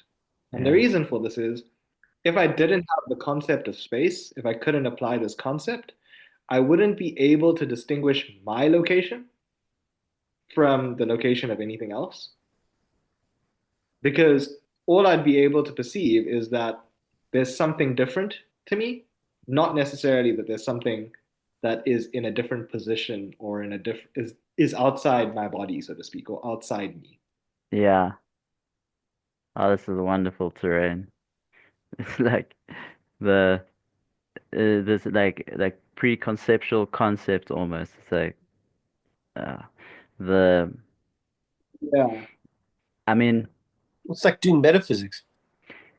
so It is doing metaphysics, I would It's like trying to apply the syllogism to the concepts that syllogism presupposes. um, yeah, I don't know. Continue, Dan. Yeah, sorry, Dan, to interrupt you. I thought you. no, all good, all good. There was a really beautiful moment. As Hadley said, the representative of the skeptical linguistic community objecting, and then Thomas was like, "But it was a, but What? it, it's beside I the don't remember. it's beside the point. The it's beside the point. Back in spatial dynamics. Okay, so the there's a way. So the other way in which concepts are framed as being formed is through this process between me and sensation, for like a shorthand. Sure. That I know the language tricky because maybe in the end he's not going to say they're being formed by that they in a sense presupposed, but and I don't have the like fine grained detail, but there's a sense that there are categories of concepts that I think they dwell in understanding, if I'm using the terms right, are the process are formed by the way in which we interact with the objects in the world. That's a different category Yeah, whatever. of of Yeah. of stuff, and they're in space. Um, but he's getting at now this like pre how he even establishes space. So the contradiction I'm trying to get at is like where does the specificity of the object come into the situation such that it is something differently located, such that I can then think about the space in It's which that different. difference has to occur, which is space. Nice, nice, nice. You want to build up. Kant doesn't want to build up. Remember, he talks about purity, right? So he talks about removing all of the categories of the understanding and then removing all the specific details of sensation, the color, the ductility, etc., etc. When he talks about purity at the beginning of this section, in 822, he says we'll separate everything that belongs as marks from the understanding, substance, force, all of those things. And then he's going to detach everything that belongs to sensation. So the passage makes no sense if you think that we're going to build up from me and an object in space, separate from me, and then put them together to make a world. But it makes a lot more sense as if you just take it from the ordinary sense of we have experiences and we just experience stuff as being outside us. Now, how do we do that? Is the stuff actually outside us and that's how we get the concept? Like we see outsideness and then that's what outside means? Like this is outside? Or is outside a concept that has to be in me in order to have the experience of something outside of me? And What about being unknown? the, Outside? I mean, you can ask the question. Like the noumenal world would be outside you. Maybe if you want to use that language, but I think the fun and fascinating thing about the first argument is that it forces us to reconceptualize what the word outside even means. Yeah, Outside I becomes thought about Once outside becomes a concept, we can't really say that the thing in itself or whatever is outside us. We can say that the world is in us, but even in is wrong because it's a spatial location, right? Any any place that we try to put the concepts in is going to be wrong because all these places are no longer outside, so to speak. Yeah. So isn't that one of the difficulties with metaphysics is to talk about in being? It's like how does something exist in being as distinct from being? Yeah. Like Well, it's kind of like a kind of yeah. doesn't the language kind of seems to be inadequate to the Yeah. But think about the implications of the languaging here, right? So if space is not an empirical concept, if we can't acquire the concept of space by experiencing this place and another place over there, we have to, I don't know. One of the ways that you might think that we might acquire the concept of space is having the experience of different spaces. This would be like an empirical abstractionist. empirical account. Yeah. So I don't know. Mm. We go to Cape Town and we go to Jersey and we go to Durban and those are all different spaces and then we generalize out from these different places, these locations, and That we doesn't seem to me to be possible or yeah, sure, of in course. account. And it shouldn't be possible because in order to traverse different spaces, we'd have to have some form of spatiality awareness. Sorry, just to raise the hand now, but wouldn't I be perfectly legitimate in being a skeptic at this point, saying, well, the a priori it must be false because I can't a priori say Hadley's not in the same room as me. I can only say there are certain sensible experiences that I have where I can differentiate that you're not in the same room as me, but it's not. And empirically, I can't differentiate spaces. So maybe our knowledge of space is kind of there is no knowledge of space. Kant is saying that there has to be knowledge of space, and knowledge of space has to be there in order to have the awareness of space, right? You couldn't experience a thing as being not in the same location as yourself. And by that, I don't mean in the same room. I mean as not occupying, That your consciousness like as not being you, as in distinction from you, as being separate from yourself. yourself. You couldn't have that. Like you to put it in a strange way, you'd have no sense of self, right? Because there'd be nothing apart. Unless you say that the self is not spatio-temporal. It can't be.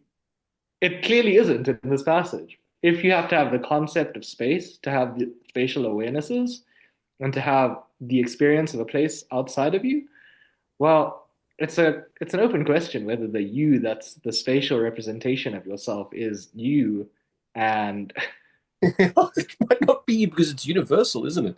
all we can really say is we've got the spatial awareness, and in order to have the spatial awareness, we need to have the concept of space. To try and speculate further gets us into a sort of field of issues. But A swamp. yeah, if you want to really think about those issues, Kant will try to address them later in the analytic, where he's going to argue I that think we can only apply I have a big problem with Kant and other minds. I think he's going to have a big problem with accounting for the existence of other minds. Yeah, he does. We don't experience them. That's what I said. The meditator could be in a dreamlike state where they uh, sort of mock perceive you, right? Again, I don't know you. Like, I see I you. don't know you. Who are you? Exactly. You are you people. I don't To know. me, you are you I've, people. I've known you for how many years now, Thomas, and I still feel like I don't know you. 7 years. Well, I'll just give you the personal issue that I have. Um, it's a big shock about personal revelations about other people that I've admired my whole life. Yeah, Um, and it's where you feel like you don't know the person. yeah. You generally probably don't. Yeah. I recently wrote an essay on this, and like we're getting off topic, and we should get to the second argument soon, but that's fine.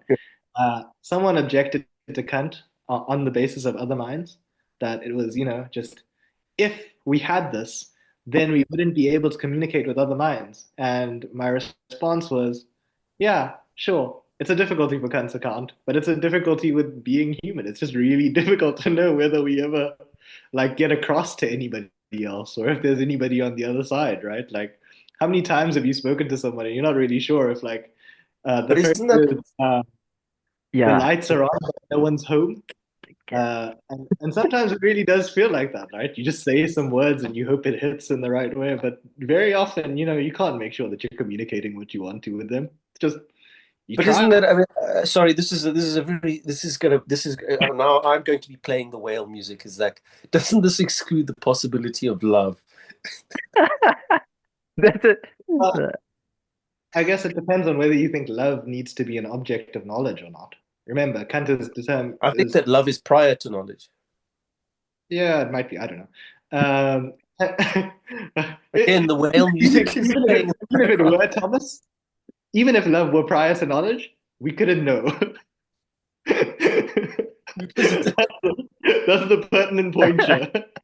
Oh, well, then Kant is just his namesake. I'm sorry, I'm on the other side. Yeah, look, I'm not sure if I've ever had knowledge of love either, but if I have, I don't know. Is knowledge of love possible? we're going to argue that it's not. We're going to argue that all thought is aimed at intuition. Knowledge of love would Intuition would presuppose love itself. I You'd have don't to know. love the idea of not possessing knowledge of love in order to inquire into love. Yeah. I don't. It sounds very old school Platonic. Let's skip to the second argument Yep. and Sorry, Let, sorry. let me drop the love. Yeah, Daniel, go. just add uh, a reflection. I'm realizing um, a radical idealism in Hadley. Oh yeah, That's yeah, it's really appreciated. It's highly functional, um, and it's also really familiar. But it's like it's just coming to that point of articulation for myself now. You guys have had a bit more experience with each other discussing Hegel and all of that. I just want you to, sorry, for me, can you flesh out what you mean by that? I'm just I guess interested. the way Also, the people listening at home. I was. Thank you for joining us. The in the voyeuristic. No, don't disencourage the so like in the interaction that you just had, the it was almost like it was also a glimmer of these broader shorthand moves of differences in philosophy, you know. It's like and it's this inevitable inculcation or way that we are cultured to in the sense of getting this reasoning from reasoning from experience. You know, I mean, I brought up, I think it was last week, the like this Plato's thing of the equal sticks and how that floored me because it's raising yeah. this thing. It's like, is it from experience that I come to learn about these? Oh, wait, it might be like, where am I getting this idea of equality from? And what those are doing, this like slowly undermining this inheritance of the philosophy that we're living in just because of the way that the world functions around us. So then you learn about this philosopher like Kant who's like putting forward these problems and it exposes your own culture to yourself. What that does, I think, and the reason why I said idealism is because it's the difference is in the idealism. So it's in holding that position of idealism that it exposes the um and just to use a shorthand, the materialism or the empiricism that we inherit and that flavors our or directs our thought and assumption. Sorry, I'm gonna be even more divergent here, but Hadley, you need to. Yeah. I'm gonna say I've come to the conclusion that I think philosophers should give up on the idea of creating an idealist culture. Um, I think that there's no such thing. I think that human beings are almost inherently going to be driven to materialism.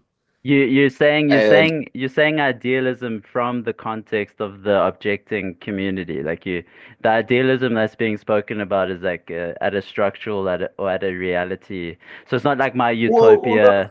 It's like well, it's yeah, not. yes, that is definitely also no, but that's just false. No, I think Thomas is saying that So that. So I also thought that he was saying that at first. I was also interpreting him as talking about like this ideal community. But I think what he's just saying is that idealism is false, and that materialism is sort of the natural position that we all ought to be. Well, I think it's the default. I think it's like a default naive. You were talking about like a naive, pre-critical, but I think Yeah, most people are almost. You kind of just assume that chairs are real, tables are real and they're made of matter. Yeah, sure. And you And kind Dan of make is an saying that, inductive inference and you end up with this kind of like materialist worldview. yeah, Dan is saying that that's part of your intellectual heritage, right? So you can see it as this is inherently right, or you can see it as you're in a world that exists where people talk I about don't think things and or maybe what I'm trying to say very is that often. I don't think we can blame Human and Locke for that, or Hobbes. I don't think it's purely cultural. I I think it's mean, like a I'm not sure why we can't blame human law for that, to be honest. But you're welcome to try and defend it. I don't mind the look. There's a certain level of empiricism that I think has been pulled down through today, and I oh, think it's I true find it though. easier to exit through because I guess my like cultural influences have been largely like some watered down Indianisms. But Indian people, they seem very fine with the ideal, like with idealism, like some sort of like Brahman, Atman, the world being sort of mind. So But they kind of it they might be my is prejudice it and my cultural influence that I'm bringing to bear on this sort of new landscape that we all in exist in together. But it doesn't seem so. Every time someone tells me that, you accusing me of being a member of a historical community? yeah, sure. Every time somebody says that like materialism or empiricism is the natural position, it's this question of which Dan is bringing up is it natural in the sense that this is what is true and is the case for all beings that have knowledge, or is it natural Or, because it's I how mean it like this. I don't think you should get too upset that our culture is this way. And I don't think you I'm should. not too worried about it. I just think that I don't think you should be too. I don't think anyone should blame. Hume. The people in there. I've read enough history to know that the people in the ancient world, people who put Socrates to death, were pretty materialist. yeah, And sure. I don't think it was. I look at the trajectory of history and I see a constant.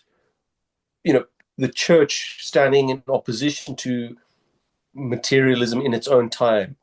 Uh, I think that in India, many of the Indian, yes, there is an idealism of a kind, but there's also Yeah, a sure. materialism of a kind that And I also think manifests. that's what makes it interesting, right? It's not that Yeah, these single people that we can pin it down to. It's uh, exactly what Dan said. uh, Some it sort of does it does become more complicated, and maybe I express myself a bit bluntly. no, Um, I think that what you're doing is correct. I just think that Dan's explanation of it as sort of this like inheritance is even better because it's like where did we pick this up? And now that we're holding on to it, are there other ways of looking at it? Right? There's a It's not a question of like whether this is like inherently right or wrong or whatever. Personally, I don't care about that at all. I just care about Okay, beautiful, it's beautiful, beautiful. There's a so yes, that's exactly it was the second element that I wanted to reflect, and it links directly into like why care or how yeah should we care. So I was framing Hadley as radical idealist, and in that context of that reflection, that also and part of the motivation for this series as well, there was like this uh, uh, slight presencing of I'm not going to articulate it or be able to express it uh, sufficiently, but some glimmer of like a nihilistic posture. Oh yes, that's it. That's it. Like we can't share a world essentially because I can't like there's I can't communicate to this other. Okay. But then Tom, onto what we are just pressing into now. It's like mhm. um one thing to like preface it, this lovely expression of thinking about the philosophical and philosophers as something like uh uh that being unavoidable in some way, or they insist, or they in some way come to be necessary for us. Like it's like Mhm. Hegel, there's a lot of work and it's difficult, and or like this kind of attitude that can be drawn around, but it's like at some point it's like, okay, I actually have to move through that material.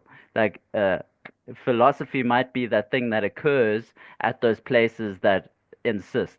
Like there's almost like an ontology to insistence, and then certain figures come to be that for us, like Kant. Kant is this definitive moment in our history, and Hadley started with this, like maybe other cultures had Kant, but it doesn't matter because we have him here now and we can consider his thoughts. So then we get into like what is he saying for himself from his context, and to give a sense of like a possible way to frame the stakes. I took a course, Christian atheism, that was in a sense articulating modern philosophy as a Mhm. Christian atheist project. So if you're using this uh, so the Father, the Son, and the Holy Spirit. Kant in the argument is this moment of the Son where the pure reason or the beyond, in a sense, dies. It dies in the Interesting. Son. And where we are now is in this moment of trying to metabolize what that means. So modern philosophy is this like response, this process of a To the response to that. death of reason. So there's this pure dogmatic beyond reason that we're locating. So then Maybe I can't. Sorry, I'll keep going. Sorry, keep going. um uh it's just to put, I guess, a way to frame dimensions or stakes or reasons for for caring or for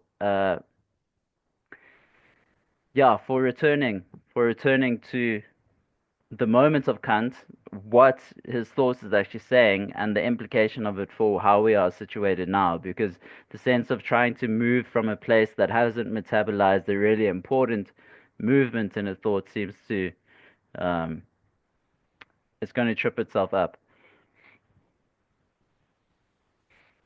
You're saying, I just want to quickly sum up what you're saying, if I understand it, is that Kant, in some sense, represents the death of reason, and we are going through a process of in our culture of processing that moment.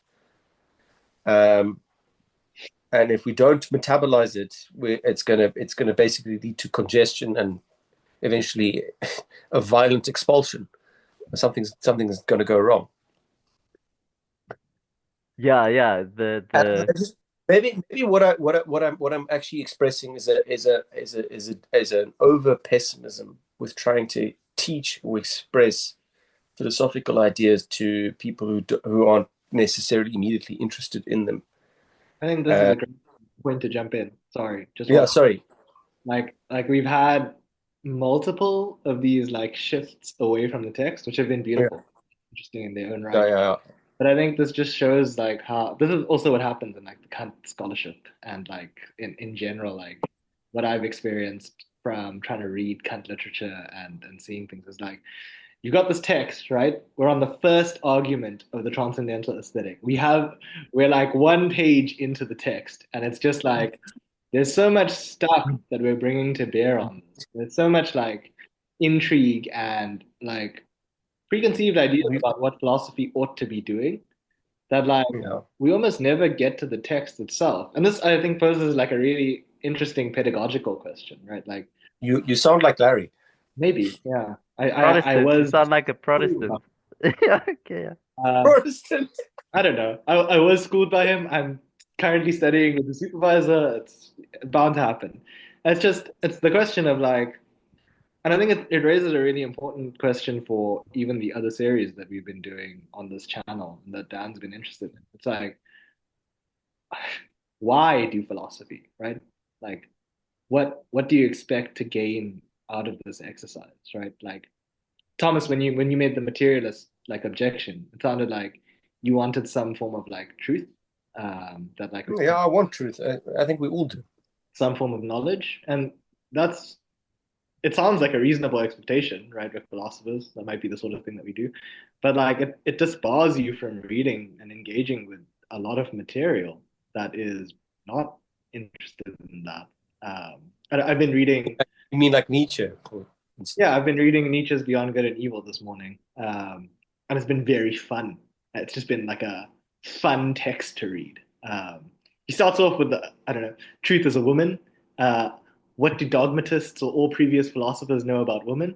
Nothing. So they know nothing about the truth. And that's just a Yeah, really well, fun argument as like a as a piece of philosophical like thought. It's a fun rhetorical jab at the history of philosophy. And I mean, I think he's doing something serious, Nietzsche can, yeah. but Do you think he's doing something quite serious there? I think he is doing something serious. I think he's reframing the focus of what philosophizing entails, right? Does it involve Because like women are an object of desire. I've also maybe been reading a little bit too much Wittgenstein, and I've been trying to think because like I have to write papers and I have to like do work and try and like present at conferences and stuff like that. And so like I've had this Wittgensteinian line stuck in my head for like the last couple of weeks. And the question I've been asking myself is, what does a serious work of philosophy look like? And how do I know when I see it? And then the Wittgensteinian answer is you make a certain face and give a certain gesture when you see it. Like as if like that's what Yeah. makes the text serious. That serious philosophical work is like You know, when like, your brow is furrowed and you're like I go, this, well, like I was when I was reading this, the critique. It's like this, and it's and you it's find yourself entering into a part of yourself that's probably the most focused you'll ever be. That's for me. It is. I mean, I don't know. Maybe when I text, maybe that's one of them. Wittgenstein means it as a little bit of a joke, right? Like you make a certain face. Like that's all that distinguishes the seriousness of the work from like it's not the content that's serious, Of right? Like course, but there is a there's truth no to it. There is a truth to the little. There's a little grain of truth yeah, there's not but what when he's you saying, make that tongue face. it's not like Yeah. it's not like the content, right, of the work that makes you like make that face. It's just like you make that face and that face signals the work must be serious, right? Somebody gives a speech and they're just like and then you interpret them as being serious, right? But And maybe there's isn't no that? I mean, isn't that a claim? Isn't that a claim that philosophy is more like an activity of the mind, not the text itself? well, I wonder what philosophy is, right? Like to come to the text, to come to any text, right? To come to Kant, to come to Descartes, to come to all of these Aristotle, people with some, anyone. yeah, with some idea of what philosophy is. It's just, it sounds like a terrible thing to do, right? It sounds like you're gonna read the text and not get anything from it because a lot of the time when someone's making their own philosophical system, they're telling us what it is to do philosophy, right? Mm. Kant is saying we can't just read off the character of being straight away. We need to consider knowing and start to But think that, about the but that process. in some way. And Sorry, that's can I just say something? It points to me to this in some way to a genius in Kant, in that it's circular because it's more like a practice. You kind of yeah, a have little bit. you kind of have to go. I've been thinking about this in connection with my prayer life because I was raised a rabid atheist, Mhm. and I've had to teach myself, and you can see I'm not a good Christian. Don't take my example. Sure. Um, but like to understand, it's like you have to pray before you pray, if that makes sense. Yeah, sure. It's a circle. Like you have to already be in Kant to understand Kant, if that makes sense. Is that Yeah. if that's what you're saying? And to understand even the opposite of Kant would be to be in that. You have to kind of occupy that person's perspective. Or Yeah, so for like the difficulty with reading Kant is that it's that courtroom case that I mentioned at the beginning that we didn't read in the introduction, is that there's no other authority that can certify reason's claims other than reason. And the weird thing about, I guess, the skeptic in Descartes' Meditator is that they reduce the world to this like mind-dependent thing, and then they leave the world as some sort of residue that like is supposed to be this authority that confers knowledge onto them. Kant's like big innovation is to go, we're caught up in this process. We've been doing this process this whole time, whatever it is, reasoning, if we want to call it that. What on earth are we doing? Right? Like, what are we talking about? what are the objects that fall within the purview of this like activity that we're engaging in? And so we pause and we take a moment to reflect, but the reflexivity is something that we're reflecting on. We're reflecting on our own activity. And that means that we're sort of doing the very thing that's under investigation at the moment of doing it. We're trying to put a mirror, like it's like an eye and a mirror trying to do a dance. Yeah, it's very difficult. It's not like we get to some prior place that, like some, I don't know. I always have this picture in my mind, like there's like some things that happen in like art school where like there's like always like a hippie in the class and they're like, what we need to do to solve society's problem is to like move to the mountains and then like it'll all be like, like give up society and just like return. It's like, sure, that might be one way to do it, but like that's just a new way of doing something else. Like what we're involved with at this very moment is something that we are always engaging in. We don't have to run away from it. We just have to understand it properly to figure out what on earth it is that we're trying to do. So we can, well, I mean, there's a kind of hope that there's a kind of consequence. In consequence, we might do something better, even if it's just one little thing. Maybe. We don't know what that is. We will I never know wonder, what that is. I mean, I wonder about the better that you have in mind, right? Like, I think No, the, so I like, actually, has that, that's where I'm open-ended. I'm completely open-ended about that. Kant has that, just to like interrupt, Kant has that analogy of like the childhood of reason, right? And the childhood of reason is like this ancient philosophy that like wants to get to the good in itself. They want to get to something beyond being. Like they want to get to like what truly is. And Dan, we were talking about this earlier. Like you're talking about the pure forms of intuition, and you said, yeah, just to contemplate the pure forms of intuition, like as if though we find out that space and time were in us all along, and then we stop just living, right? Like we shift our gaze to these pure forms, and then we just stare at them in pure wonder. Uh, I don't think Kant's No, that interested in that. Kant is going to go and argue that space makes places possible. But that's weird because it's like this double-sided thing. It's like this exists prior to and before, but it's intimately connected with the stuff that we encounter on an everyday basis. He's not it's like kind of like being on a loop-de-loop or something like that. Like it's like a what? a loop-de-loop. Like you take a little loop and then you come out on the other side, but you end up at the same place that you started off as. But Well, I always wonder about that loop. I think that the loop is not such a loop. I think it's more like a spiral. Francis is right in that way.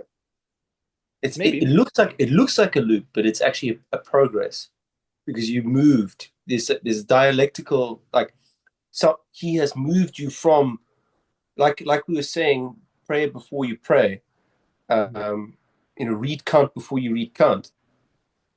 You go from that first position.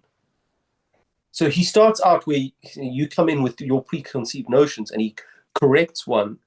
He keeps going, and he corrects another one that's probably very close to the first one, but you can't see. This is my own intuition that you kind of all the time. He's either almost preaching to you and correcting you, like repeating the same idea all the time, and there's a kind of practice in that. There's kind of like he's just reiterating the same idea, just different angles, different dimensions of it, or he is taking you on a there's a progress, there's a kind of motion in the text. Those are two different ways of looking at the same at the book. I don't know. I think the motion version in Kant is probably more accurate. I don't know. You would be better. It's difficult. I don't like I don't know how to answer this in this space of time, but it's difficult because Kant does have this whole developmental analogy, which he But gives. but he's also circular at the same time, isn't he?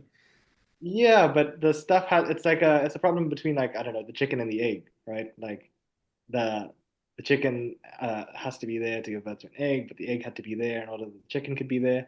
And it's sort of the same with the critique of pure reason. He gives these developmental structures where we reach the maturity of like critical philosophy, but the outline had to be there all along so that we could trace it up and become it. It's like this Isn't it? had to Isn't it? be for general development, and so it had to be But there isn't all along. isn't it this? Well, I would understand like this is that knowledge. I mean, maybe this is a bit Platonist of me, but knowledge is not propositional in the sense that it's prior to proposition. Proposition is just language. It's just like being able to say God exists or God doesn't exist. Whichever one of those is true, or being able to and provide arguments on both sides. We That's are not knowledge. Knowledge is knowing which one is right. maybe for Kant, knowledge is judgment, and judgment is different from proposition, right? Language is going to be conceived differently for Kant because But judgment but is but doesn't but isn't a judgment contained in a proposition? a proposition might express a judgment, right? Express a judgment. Okay. Yeah, but a judgment is some sort of mental construction out of concepts and intuitions. But we haven't even gotten to concepts yet because we're still talking Sorry, about I am opening Pandora's box. But the idea that I'm trying something like the pen is red. to, there's redness there. And so I am predicating redness of a subject, pen, and Mm. we can see, I guess, that my judgment is also, it doesn't have to be explicitly linguistically formulated. Like my seeing that the pen is red is me judging that the pen is red. Because it'll turn out that I'll need all sorts of concepts and all sorts of intuitions like space and time in order to have this perception in the first place. Mm. I do have this perception. The question is, how do I perceive in Kant? So I don't know. I think we should go on to the second argument. Sorry, I've been waylaying us. That's fine. It's how every conversation about Kant seems to go. It's not I'm not unused to it, so to say. Like it's Learn. part of the literature, it's part of the academic conversation. It's how distraction Yeah. seems to be as much a feature of Kant as it is bugged No, on. it's just philosophy. Yeah. So second argument is space is a necessary representation a priori, which is the ground of all our outer intuitions. One can never represent that there is no space, although one can very well think that there are no objects to be encountered in it. It is therefore to be regarded as the condition for the possibility of appearances, not as a determination dependent on them, and is an a priori representation that necessarily grounds outer appearances. I don't believe. I wasn't quite sure about that. That no one could. You could think of no objects in space. I think Dan was saying this earlier. So, That's how I interpreted his argument. I might be wrong. so you got the computer screen out in front of you, and you've got the Zoom meeting, and the Zoom meeting has me and Dan, and I'm holding a pen, right? Yeah. Now, just imagine that your laptop fades away and that the walls of your room start to collapse in on themselves and everything shrinks into a sort of nothingness. Just imagine the space around you is empty. You've got an Absolutely. I imagination. can't even imagine blackness. Like closing my eyes. So you can get to the blackness, right? Whatever, the blankness, you called it. Imagine, so close your eyes, that whatever that is, open them again, right? You can picture that what you see with your eyes closed is precisely the same as if you took away all the content of your room. Take away the color of the walls, the shapes, whatever you see, and just reduce it to black, like a visual blank. That'd be quite terrifying, actually. Yeah, good.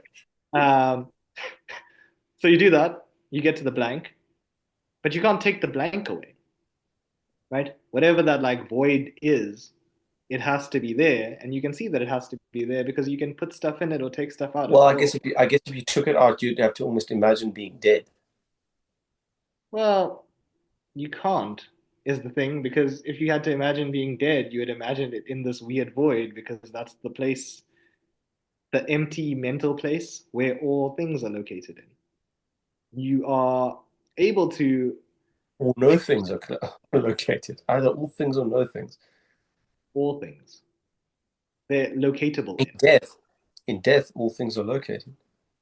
Well, I don't think you can entertain. Well, it doesn't matter whether you can entertain the idea of whether you're dead or not. But if you were, you wouldn't be able to do this activity. And so, since you are able to do this activity for the sake of the activity, just picture a blank. No, no, Don't I don't can do worry that. about all the Sorry? other. Don't worry about all the other stuff. Just picture a blank, Okay, I can picture a blank. and then Been fill shooting it up blanks with my whatever whole you life. want I to. hope. Imagine whatever objects you want to in the space, you know? Think about the interior design that you would have if you had to make the space yours, right? Figure that out for yourself, and then take it away again. And you can reduce and reproduce these objects at will in your mind, It's a right? slightly apophatic way of thinking about it. And since you can do that activity, the blank that remains over must be something, and we call that something space. Mm. It's part of the constitution of the things that we experience. And the things that we experience are appearances because Kant showed that we had to have the concept of space to experience them. Yeah. Might be upsetting, There's, like, you see that you're not happy, but that's what the argument is in essence. it's a it's a nice Deeply disturbed. it's a nice spot for this that I said it earlier. You said it in the introduction, Hadley, that what your professor said. It's like I don't know if other cultures have another Kant, but this is the Kant that we have. It's a just this conversation and this argument. I'm aware of this tradition of this. I think the title is like Tartang Tulku or something like a Tibetan Buddhist tradition, and because they had to flee, he because of China, like he flees to America, and his work or his life work was to um, translate. I mean, essentially transmit his tradition, but now to the American context in which it's landed, which I think in itself is like a potent uh, case study for a decolonial project. You know, like how is how does it transplanted? And his whole the thing was just to be understandable to the context that he's in. And the tradition is called uh, Time, Space, Knowledge. A Okay. book by that name. Um, so I mean, getting to time and space now, it's like the um, I lost the point, but the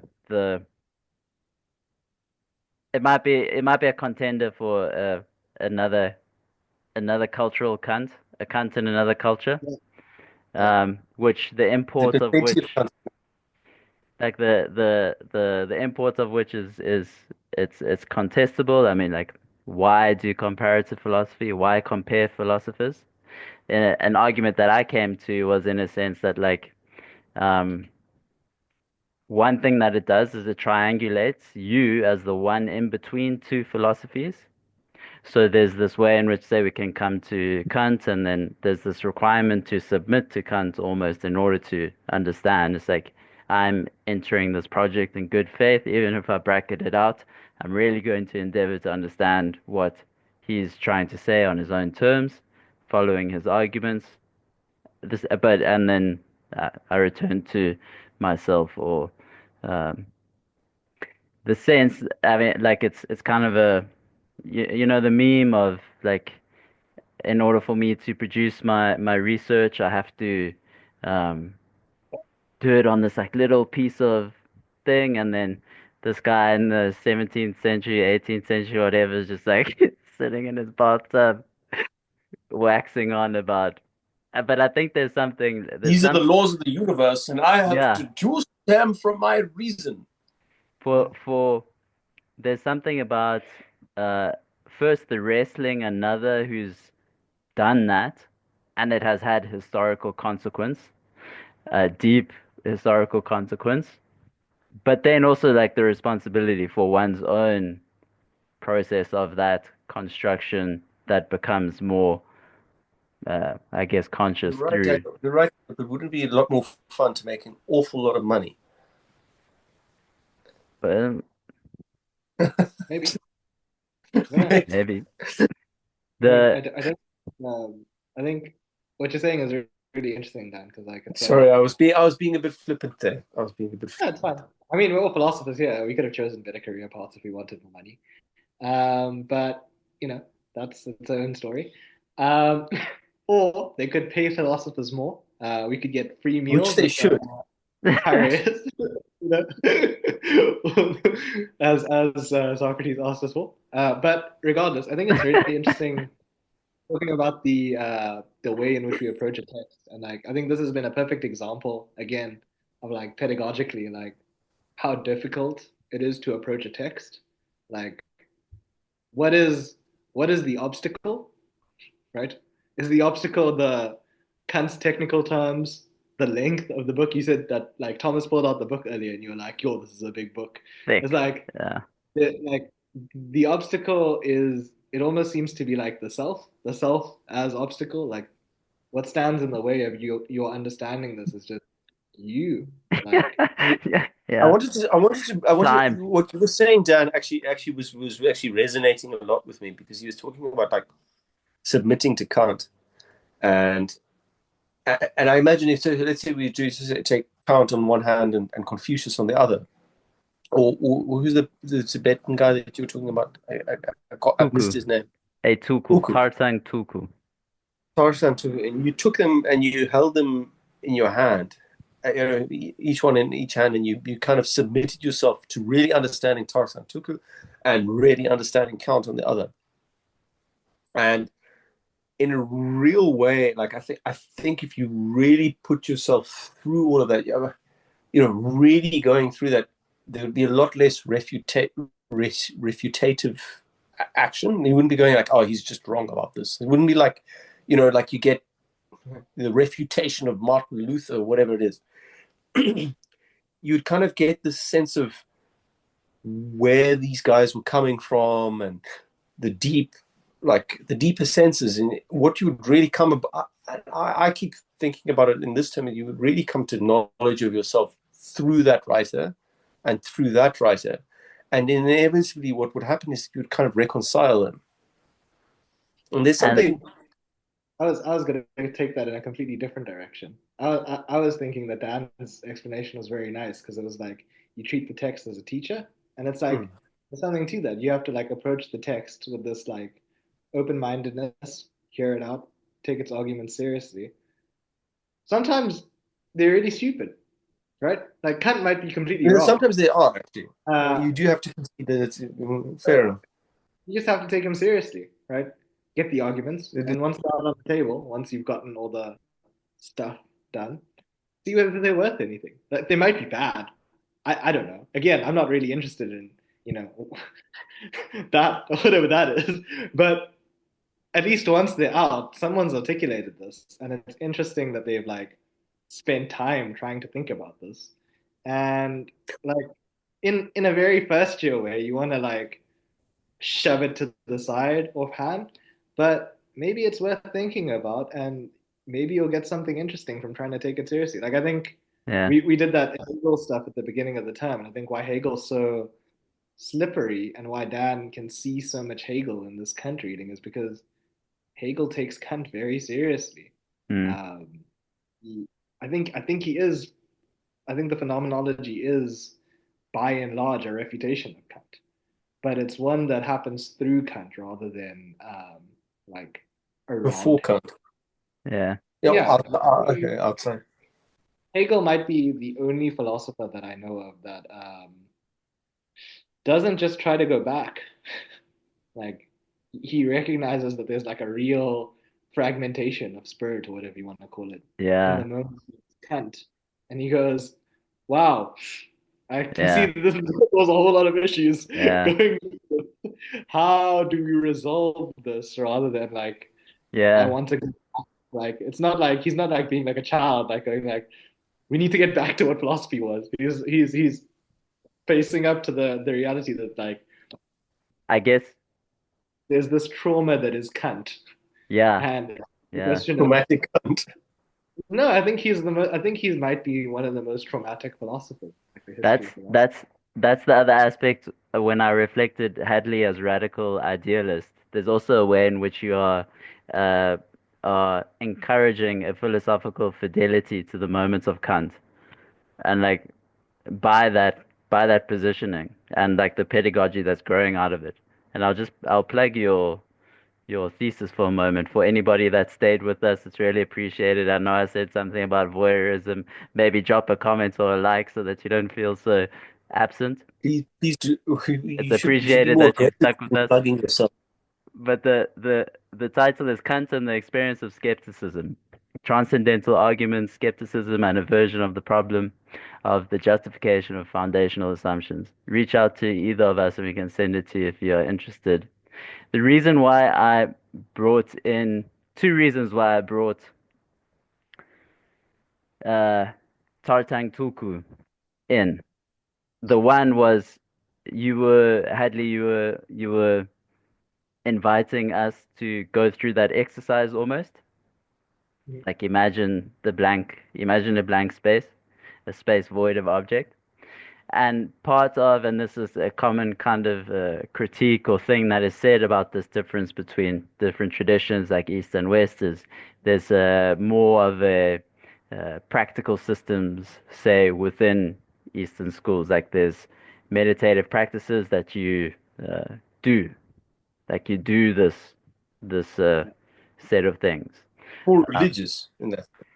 yes, yeah. If you're Sorry. understanding Yeah. the um, yeah, I guess in a Western context, we've picked up a lot of those practices and felt like we can have it apart from the system, the metaphysical system that it's a part of. Um, but in Taratang Tulku's writing, it's like it's together.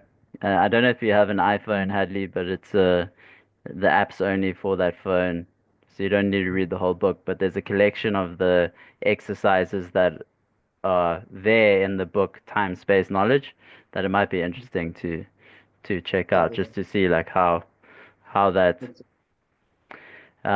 then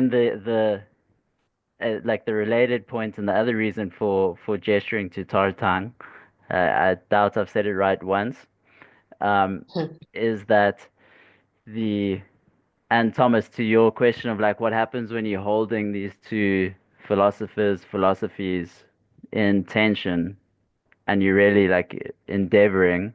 I mean, it's like a little bit tongue in cheek, but also exactly where we are. Like you probably come to this sense of like time, space, and something. There's something like so for Taitang Tulku, it seems to be knowledge, and then it seems to be in some way here intuition.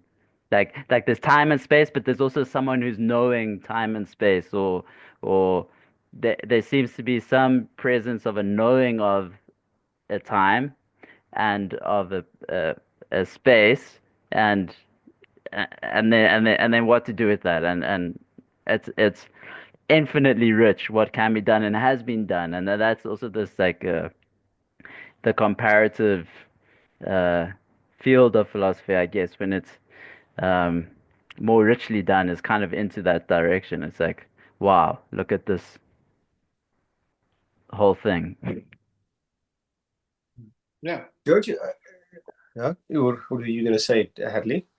Oh, I was gonna just interrupt. So the first two arguments that we've done, we could have done the rest of the arguments just to like derail this conversation completely. But I just want to draw attention to what has happened because Kant is very quick, and Yes. if the arguments have been successful, we've internalized the entire external world.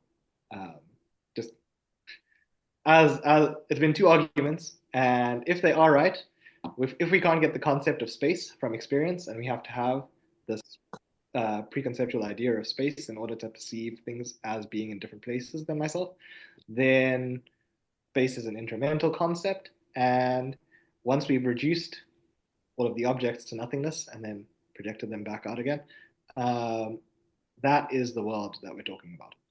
Um, the incremental one, the only one that we can think about and perceive. So just to note that it's been a very quick series of arguments. The rest of the arguments are for what intuition is, and I'm not going to get into those in too much detail. But so Kant distinguishes concepts from intuitions by saying that concepts are general and mediated, whatever that means, whilst intuitions are unique and immediate. I have, They're all particulars. That then. yeah, whatever. Particularity I think tends out to it's be, very similar to Occam, by the way.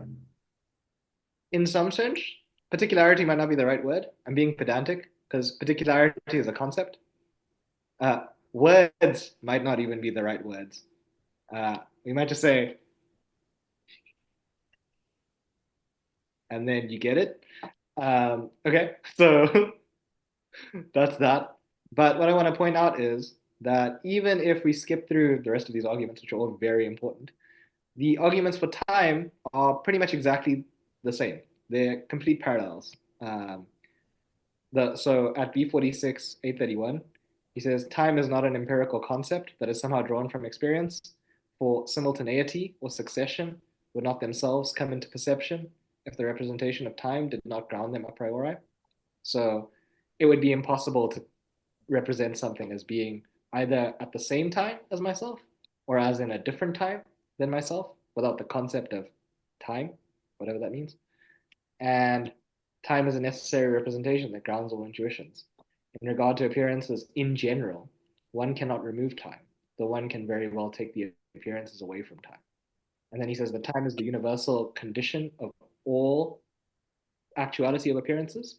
So that's what distinguishes time from space. Space contains, remember I said space is out of sense, non-psychological representations, chairs, tables, I don't know, trees. But time is our psychological representations. It's the stream of consciousness. And you could imagine taking away everything from the stream of consciousness. And this is why I think Thomas's thing about death was interesting earlier on. Um, One can think about fainting, right? If you've ever fainted, the lights get really bright and the noises get a little bit shaky, and then in a moment, the whole world vanishes, and like you're out of touch with your stream of consciousness, and maybe it comes back, hopefully.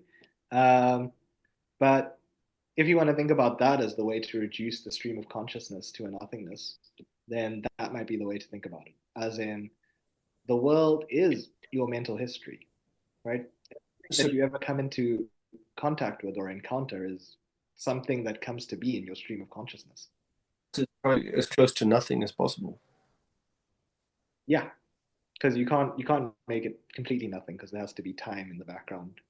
Even in order to do the activity of trying to reduce it, you have to go, I start from this and reduce it to that, and that's a process in time.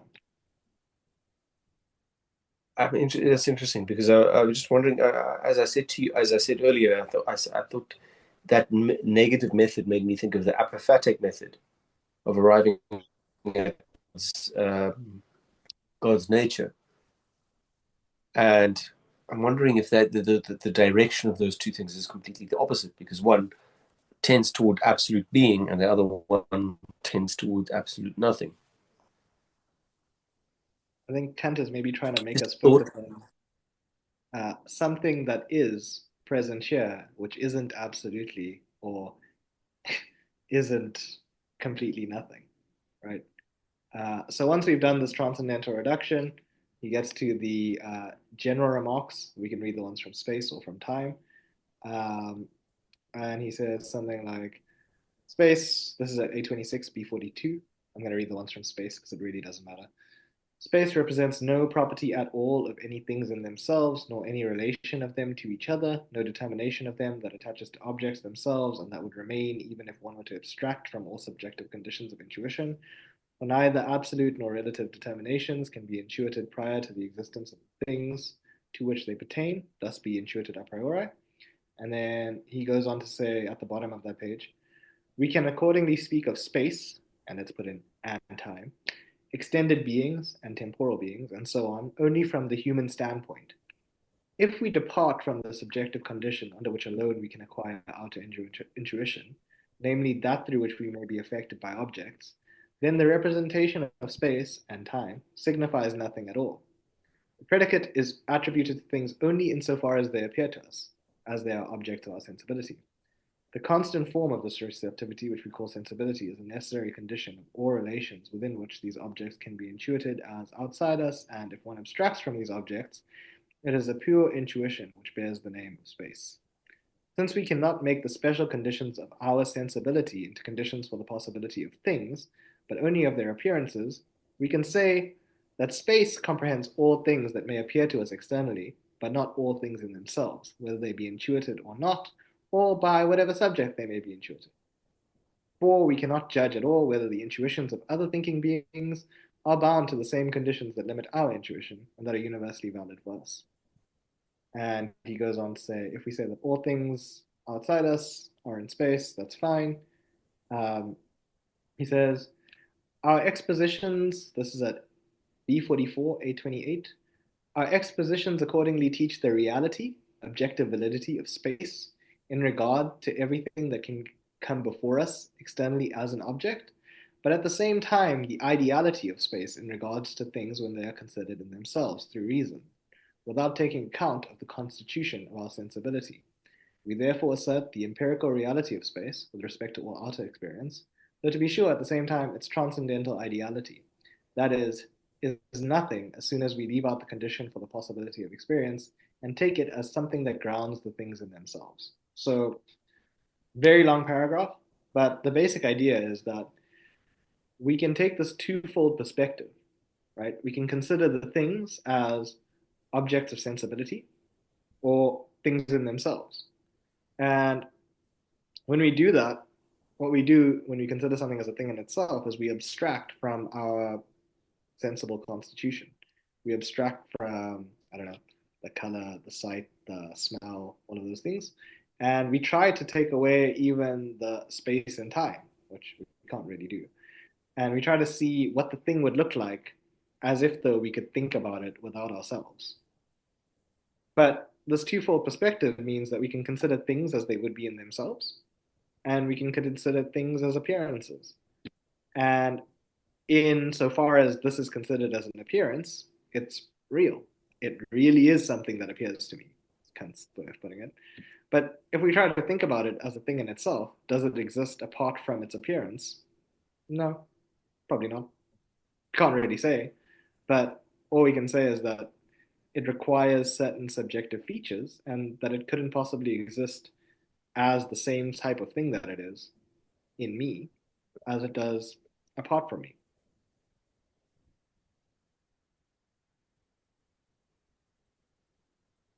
So you get this like Okay. twofold perspective about objects. They can be considered from an empirical standpoint, right? We can consider them as these are the Mm. things that I see, and they are perceptual objects. And you can try and consider them as non-perceptual objects. But when you do that, it doesn't really make sense because you're trying to think of them apart from the conditions for the possibility of thinking. It'll turn out. You can try and entertain it, but one of the ways to read the Critique of Pure Reason, at least, is as a very extended reductio um, of trying to think of things in themselves. Okay, that second part there, it's the we can think of them in this empirical way, and So we have that these experiences of space and time, right? And we have, I don't know, the pen that appears to me. mm, We can consider it as this is what's real, right? This is a reality. It has a sort of actuality to it. yeah. Or we can try and do something like what Descartes' meditator does and try and say, oh, this pen might be an illusion or something like that, and it isn't representative of like the pen in itself, so to speak. It doesn't correspond to what the world would be like outside the mind.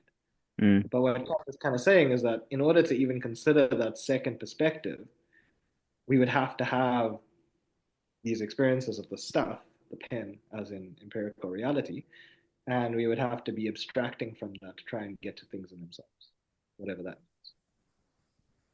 So it's not as if though there's like this other entity, at least insofar as I understand it.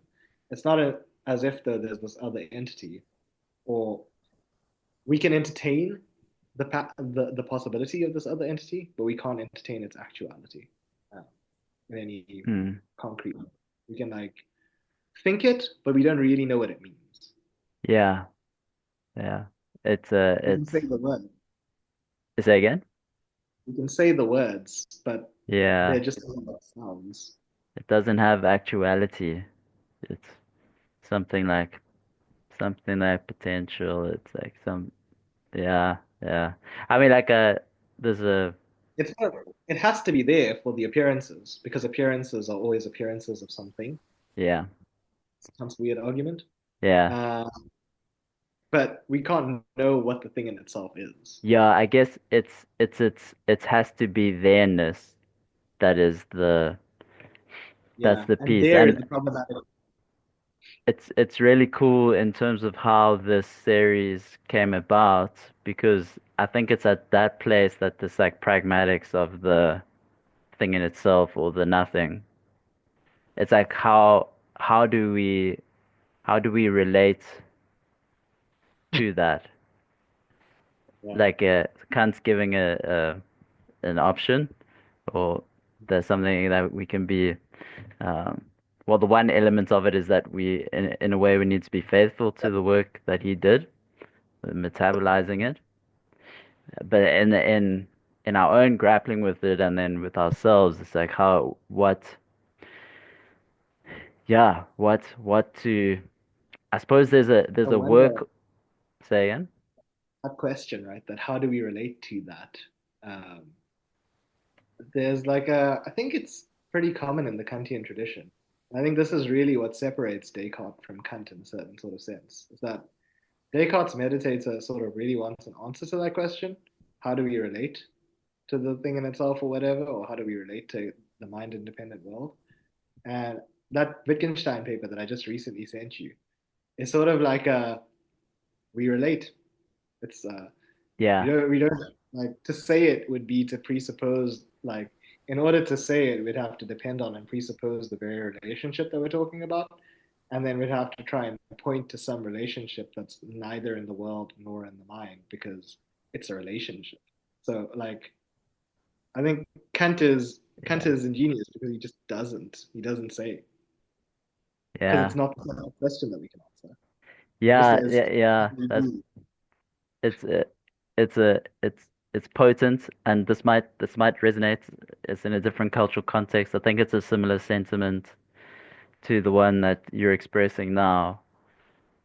That it's like it's using these categories of Shiva and Shakti, and they say the idealism is on the side of Shiva, and this this this thing that seems to that kind of needs to be there, but it doesn't seem to have an actuality. This like potency as the Shakti, and then this someone who's writing and work I've followed a little bit. He had this experience where the snake slid across the path where he was walking along. He yeah. taught a little bit at a school in India. The snake like slithers across the path, and just this thought comes, and it's like Shiva knows his bride in silence, and then he just goes Yeah. on with his day. But I mean, that's the sentiment that I was hearing and what you're expressing there. It's like, um, don't speak of what you can't can't speak of, and in fact, that might be the proper like marital bond. You know, like, it might be the proper dealing with the It's always a bit disappointing to hear, I think. Like it's it's great because it does provide like a resolution in that way. But it's always just like it's difficult because like the question insists, right? Like it's yes, yes, like the infinite question mark that just like is stuck there. Like how we relate is the question, but like that we relate is just it's yeah, crazy. yeah, yeah. And I yeah, I guess I'm thinking along the lines then of like like a musical response or like a poetic response. So art has a place somewhere in here in terms of like the personal relatedness. Um, Mhm. the then and then also something like towards the enfolding in some way traditions that have unfolded these deep systems of practice, and then it's like maybe a way of being with um, that is alternative. My own thinking has this insistence and propensity towards the sense that um, has a process to unfold in the body itself, and so this like the uh, that that I might be talking like too far now and getting a bit away from um, something substantial, but it's like that situation of already relatedness has a process of maturation that unfolds in the being that is yourself and your body, and there is a gosh, what I want to say, like a sense of like a sense of rest, or there's something to a seeping or a a remaining that we might be able to make a case for. And the case for it might be conferred to the way in which the body responds to it in this maturational inbuilt thing. Yeah, I wonder. From at least from a Kantian perspective, I want to say that that's like it's all mystical and wonderful, but like we can't like to speak about it is it's like to speak about it as like knowledgeable. Yeah, Uh, maybe we can't do that, but Kant does talk about at the end of the Critique of Pure Reason that like he's done this whole reason thing to show that reason comes to know itself primarily as practical, yeah, um, which is where the realm of ethics comes into the world. Um, and so I guess the large conclusion is to go out and act, right? yeah, yeah, To again, I think you'll see in that Wittgenstein essay that I've sent you, like the last, because I think Wittgenstein, at least in the Tractatus, is doing something very Kantian. Um, I think I say that when he tells us to throw away the ladder and get to the world itself, like we throw away the problems of logic once they're done, and we get to step out into the daylight and live for the first time again. Actually yeah, live, enjoy yeah. Yeah, life. yeah, we get to leave the recesses of like our dark and dormant thinking and just be, right? That, All that right, on that note, I yes. think that's a really great note for me to go. Yeah, I wanted to say that's probably a good note to end the recording, and I was going to offer you the last word, Thomas, if you uh, No, I'm going to say that that's the best note to leave it on. power. Amandla. Wait, Oh, it's let me find the record. Yeah, there we go.